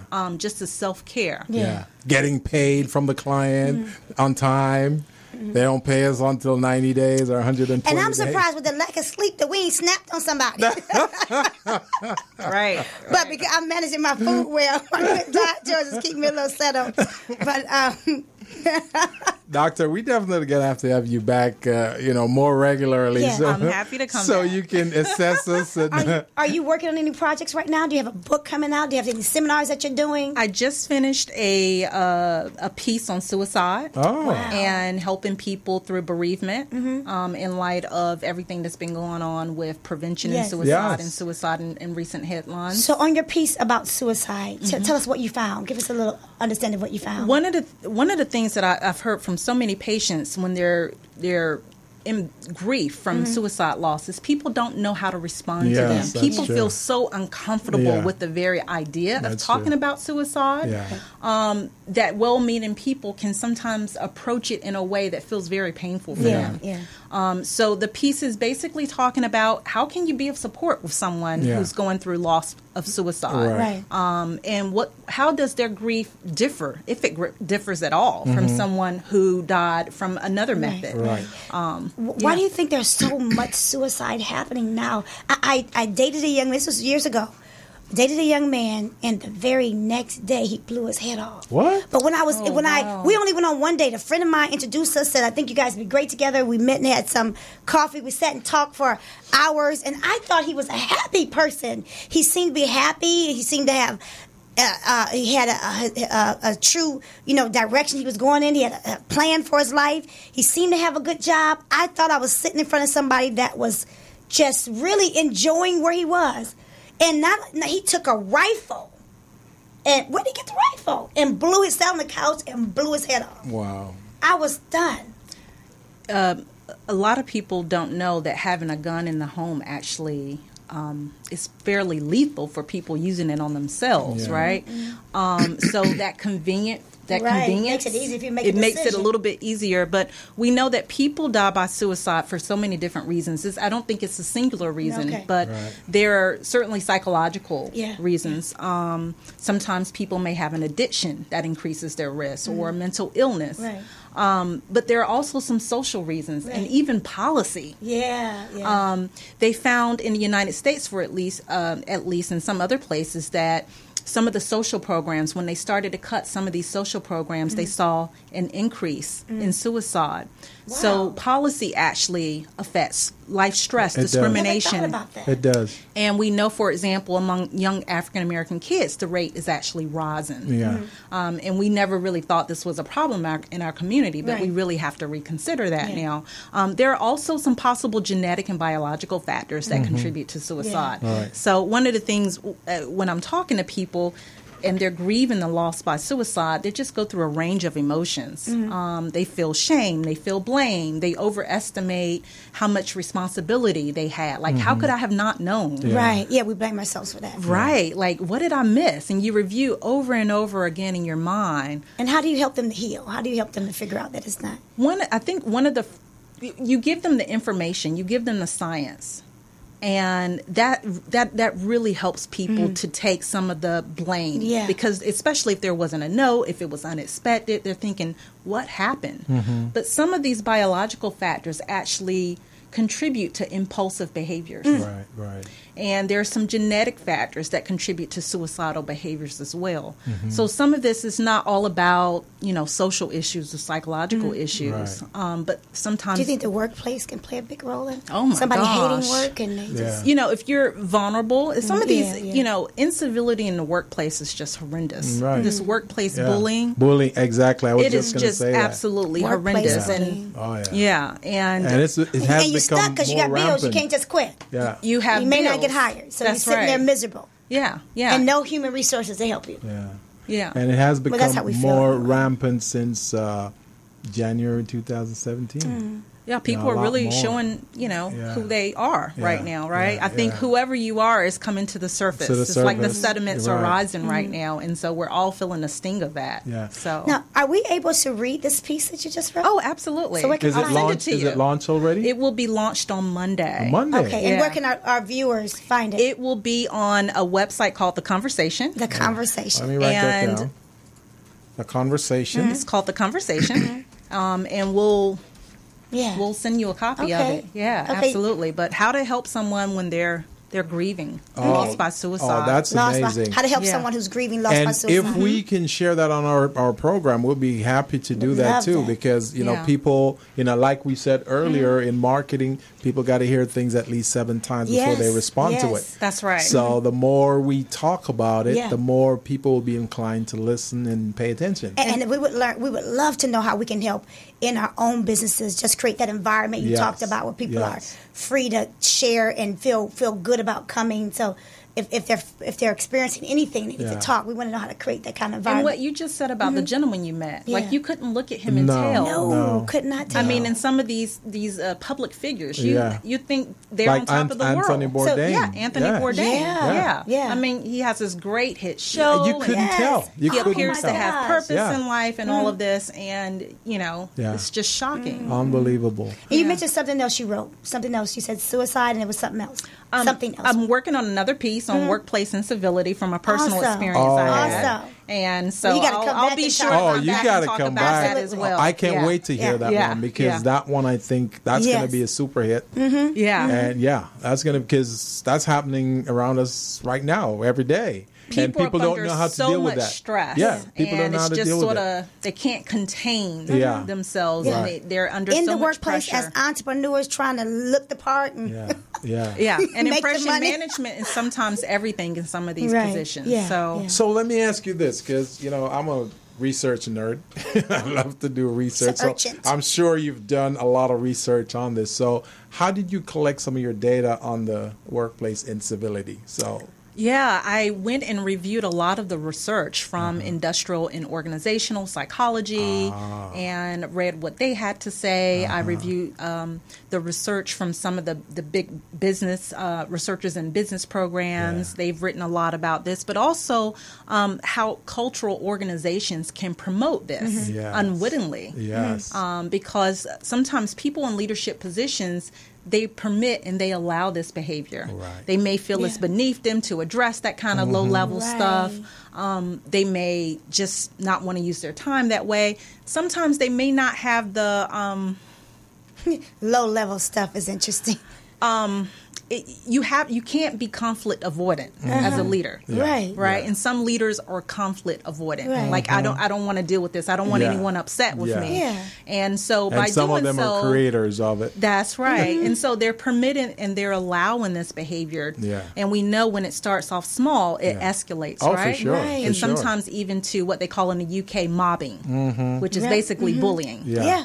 And it's Yeah. a phenomenon that happens. I think yeah. that's interesting, what you're doing. Yeah. Yeah. Thank you. Yeah, I Thank really you. do. And I can't wait to follow it, because Yeah. I think you got some good insights and good No doubt. information there. Thank you. Yeah. And you're very pleasant. Thank you. I love the energy. seem to Yes. just Just be- walking in the room, the energy was just. When I read early, when I read your, I said, okay, psych. I wasn't expecting this. This, Yeah, yeah, this yeah, beauty and this energy and this. oh, Yeah, look at you, girl. yeah, it's good to have you. It's great Thank to you have so you. much. See, I'm Yeah, glad so you much. said it and not me, because I Yeah, wouldn't it's want to go absolutely there beautiful. and, And it looks like you had a lot of sleep. I love sleep. I love I'ma start sleep. to love so What techniques or tips can you give us? Ooh, that would sleep a lot. Take your too. TV out your bedroom. if you can take the electronics out of your bedroom, I'm still working on this one myself. Yes. So I must admit, but taking the electronics out of your bedroom, Yeah. and maybe turning the temperature down a little bit, making sure it's a cool, dark place. You only want to associate your bedroom with sets and sleep. Yeah, I hear that. That's okay. I Not get for you. you. Yeah. I like her. So, Keep me right. Keep me focused. but one day. Yeah, he's coming. Yeah, he's coming. So that's what you want to do, and Yeah. you want to actually have a routine for when you start to train your body and your mind that it's okay to start unwinding now. A routine to go to sleep. A routine. We got a You need routine in what the we morning call when we wake up. sleep hygiene. Ooh, You start good. preparing yourself to actually unwind.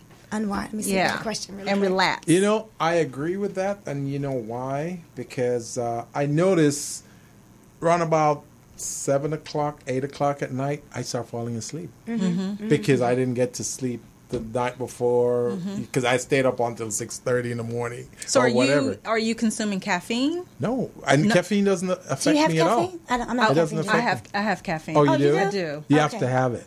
No, So, I don't have to. Let me ask you this question. There was an article that said that caffeine shuts down half of your brain. Now, Oh, we don't- wow. yeah, I you didn't hear about do that. the research. No, I should. I will do that research. Someone brought it to my attention because Half your caffeine is brain. also a fat burner. The caffeine is a fat burner. We make it very unhealthy with all the, caramel, all that junk we put in it. But it's a fat burner. It's also found in green tea. Oh, it's a But fat burner. A fat burner. Caffeine. That's a power of it, to burn fat. Raises your metabolism. So I tell my clients to have a small little shot of caffeine with cinnamon on the top before they come to workout. It's going to open up your chest, get you Oh, breathing wow. hard, and cause your metabolism to burn more in the process of doing your cardio.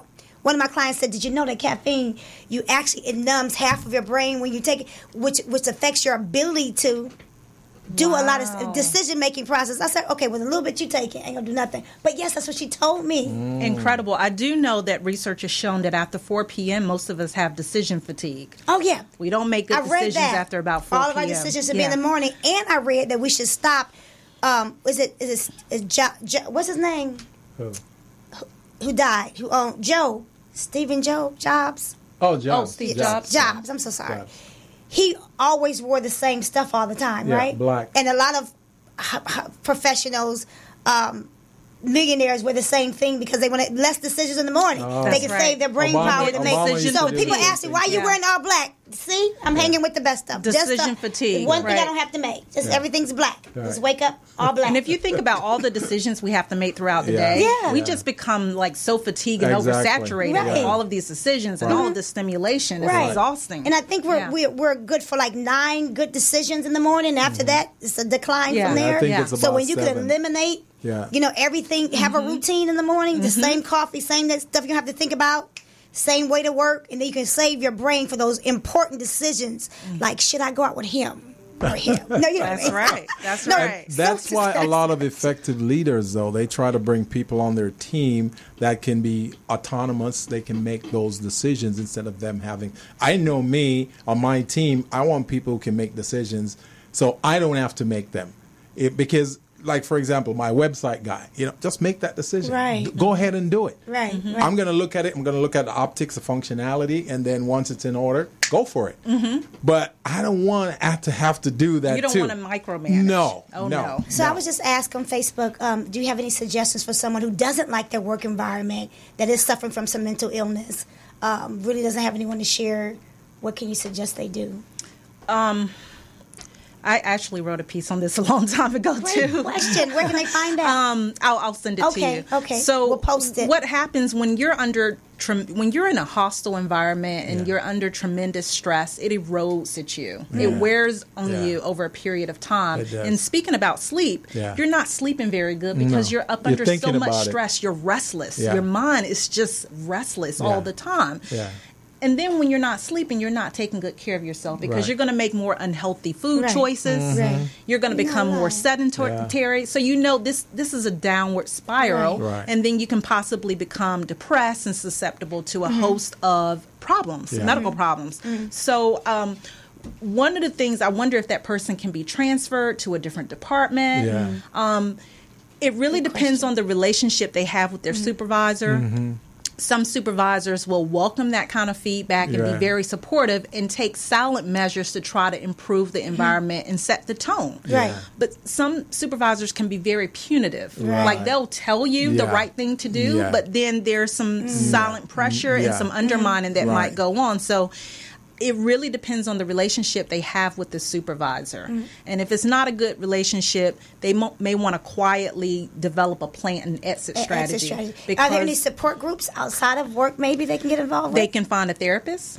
Yeah. That's one of the best things. And the therapist is really good at problem solving and just making you feel supported because your mojo goes down. So why do you think black people, excuse me, why do you think we're we so against therapy? Why do we feel like therapy makes us look bad? We're beneath that. It's not the good thing to do. When other nationalities have therapy for the kids at 5. You would be surprised at the people who Yeah. get therapy, and not just because something is wrong in their Right. life. Some people are just wanting to expand, Right. Get you an know, their objective thinking. third party yeah, to getting bounce things off. a place to sort of expel, if Yeah. you will, some of your thoughts, Right. bounce ideas off Yeah. in a Yeah. safe. You can say things with the therapist that you may feel uncomfortable Right. saying to like you anyone said, else it's because not they all about can't being- tell anyone. Right. It's not all about being broken. Sometimes it's just for, Right. Sometimes it's I'm wanting to expand my world. Right. I'm wanting to dissolve some blockages. I'm wanting to become more creative, more productive. And so it's not just because something is wrong with you. Here in LA, I mean, in some circles, it's actually fashionable to have a Right. therapist. It right? is. In some circles, Right. everybody, all their friends have therapists. Oh, you have What's your my therapist? trainer, It's a thing your to do. therapist, and Yeah. so it's a And little they're bit winning. different here. They're winning in every area of their life. They're utterly mobile and doing I think great. going back to your question about why African Americans, I think there are at least 2 reasons. One of them is a cost factor. They think that there is a cost outside of their budget that they can't afford to have a therapist. And the second reason is they're thinking, well, if I go to a therapist, that means something is wrong. Yeah, And I know something is not wrong with me, so I don't really need to go there. So those are the two driving forces, I think. I believe And I'm so. sure if we've done research, we'll find a lot more. I'm going to tell you that it takes a lot of courage to go and sit with yourself and look at yourself and examine yourself. Yeah. And the rewards, if you're with the right therapist, the rewards are just amazing. Wow. Yeah. It can completely transform your life. Yeah. But you can certainly hit some uncomfortable spots along the way. Right. I mean, it's work. Right. And so that can be pretty frightening to people. And some people, they may be afraid they're going to learn something about themselves that they couldn't live with. Right. But I think there's also another reason, and that is a fear of being misunderstood as an African American. Right. Can you really discuss some of the cultural stressors that you endure with some of the therapists? Will they fully understand you, or will they over-pathologize you? Right. Do they understand the level of stress that African Americans face? Yeah. Do they understand you can go somewhere and just knock on a door and someone may call a cop on you, Right. and that can escalate into So do you think it's your important life. for an African American to get an African American therapist, someone that can relate to them? The reality is we don't have enough African American That's the therapists reality. to Right. serve the population. Right. So what we want to do is we want to have therapists who are thoughtful and trained in cultural sensitivity to be aware that this is the life of many African Americans, Yeah. and you don't necessarily have to experience it, but are you open? Can you tolerate? That's a pretty charged discussion. Right. And when I meet with people, sometimes I will ask them pointed questions about issues of race and discrimination, not necessarily because I think they're going to tell me everything, but because I'm prepping them to know that I can tolerate difficult conversation. Well, Now, I love you, Dr. Sumner. coming from a background of counseling, I really embrace counseling. I think it's very important, very necessary. I also believe it's important in relationships, even before you get started in your relationship, just so people get to understand who they are, where they're coming from, what works, Right. what doesn't work. So I think those things are good. Especially before marriage. We're running out of time right now, and we really would love to have you come back, Doctor. You have to. Oh, this was so much But fun. Yeah. one Thank thing you I so want to much. say real quickly before we go, how does someone reach you? How does someone make an appointment with you? Yeah. Is the pricing within their budget? Yeah. How does it work? So right now, thank you so much. Right now, I'm not accepting any new clients. No. But they can follow me on Twitter at Lakeisha Sumner, and I'm posting stuff constantly about wellness and relationships and health disparities. So Well, we We'll may have to definitely be certainly find following me you. that way. We may have to see if she can contribute something to the show. Yes, I for think sure. that I loved you think today, so. and I I really think do. our audience loved you. Yeah. Thank and you. I think so. Yes. And the fact that, she didn't look like what we thought she was going to No, look what like. did you think I was going to look like? No, it's not necessarily your look. It's just we thought stiff and maybe Right. But you were Exactly. smiling Yes. when you hit the door. Very you're pleasant, welcoming. I would talk to you about everything. Yeah. You probably asked. You perhaps to tell me you don't need to come this week, Don. Not twice, just once, and is enough. All she has to do is put the couch in there, and you just I'm go there. like, okay. I may even You know fall what's asleep funny? around you. When people start therapy, even if they may be a little afraid, once they start and they're with the right therapist, they don't Yeah, want to stop that's because right. it feels so good I to get stuff know. off your Yes, chest. yes. You I just know. feel lighter. Exactly. You know? So you've been on the Business Zone with Don Strozier. Gilbert Buchanan and Lakeisha Sumner, Dr. Yeah. Sumner. Dr. Sumner, and this has been a great show. I wish we had about 2 more hours to It's go, been Doctor, great. because there's so much that we wanted to explore. But we definitely going to have you back on the show for so we sure. can talk some Thank more. you. And I'm very interested in those papers you're writing. Yes. We can't wait to get it. The We'll send it release. to you, for Yes, sure. so we can follow up, and we're going to follow you also on social Instagram, media. Yeah. Facebook and Twitter. Yes, definitely. Our Queen Bee, Crystal, she wasn't here today. And as you can see when you walked in, she was on the phone line with us. But hopefully when you come back, she'll be here too to join all of us. Oh, and wonderful. this has been the Business Zone. I hope all of you have been tuning in. Our theme today was, Are you ready? Are you ready? Are you ready for business? Are you ready for entrepreneurship? Are you ready for behavioral psychiatry? And those are things that we really Yes. want to explore within ourselves. So, on behalf of Don Strozier. Gilbert Buchanan and Dr. Sumner. we're tuning out. This has been the Business Zone, and we're out. As a small biz pro, I saw we roll, using procurement, program, and control. As a small biz pro, I saw we grow, using procurement, program, a businessman, yes, I'm an entrepreneur. Oh yeah, I'm a businessman, yes, I'm an entrepreneur. Oh yeah, I'm a businessman, yes, I'm an entrepreneur.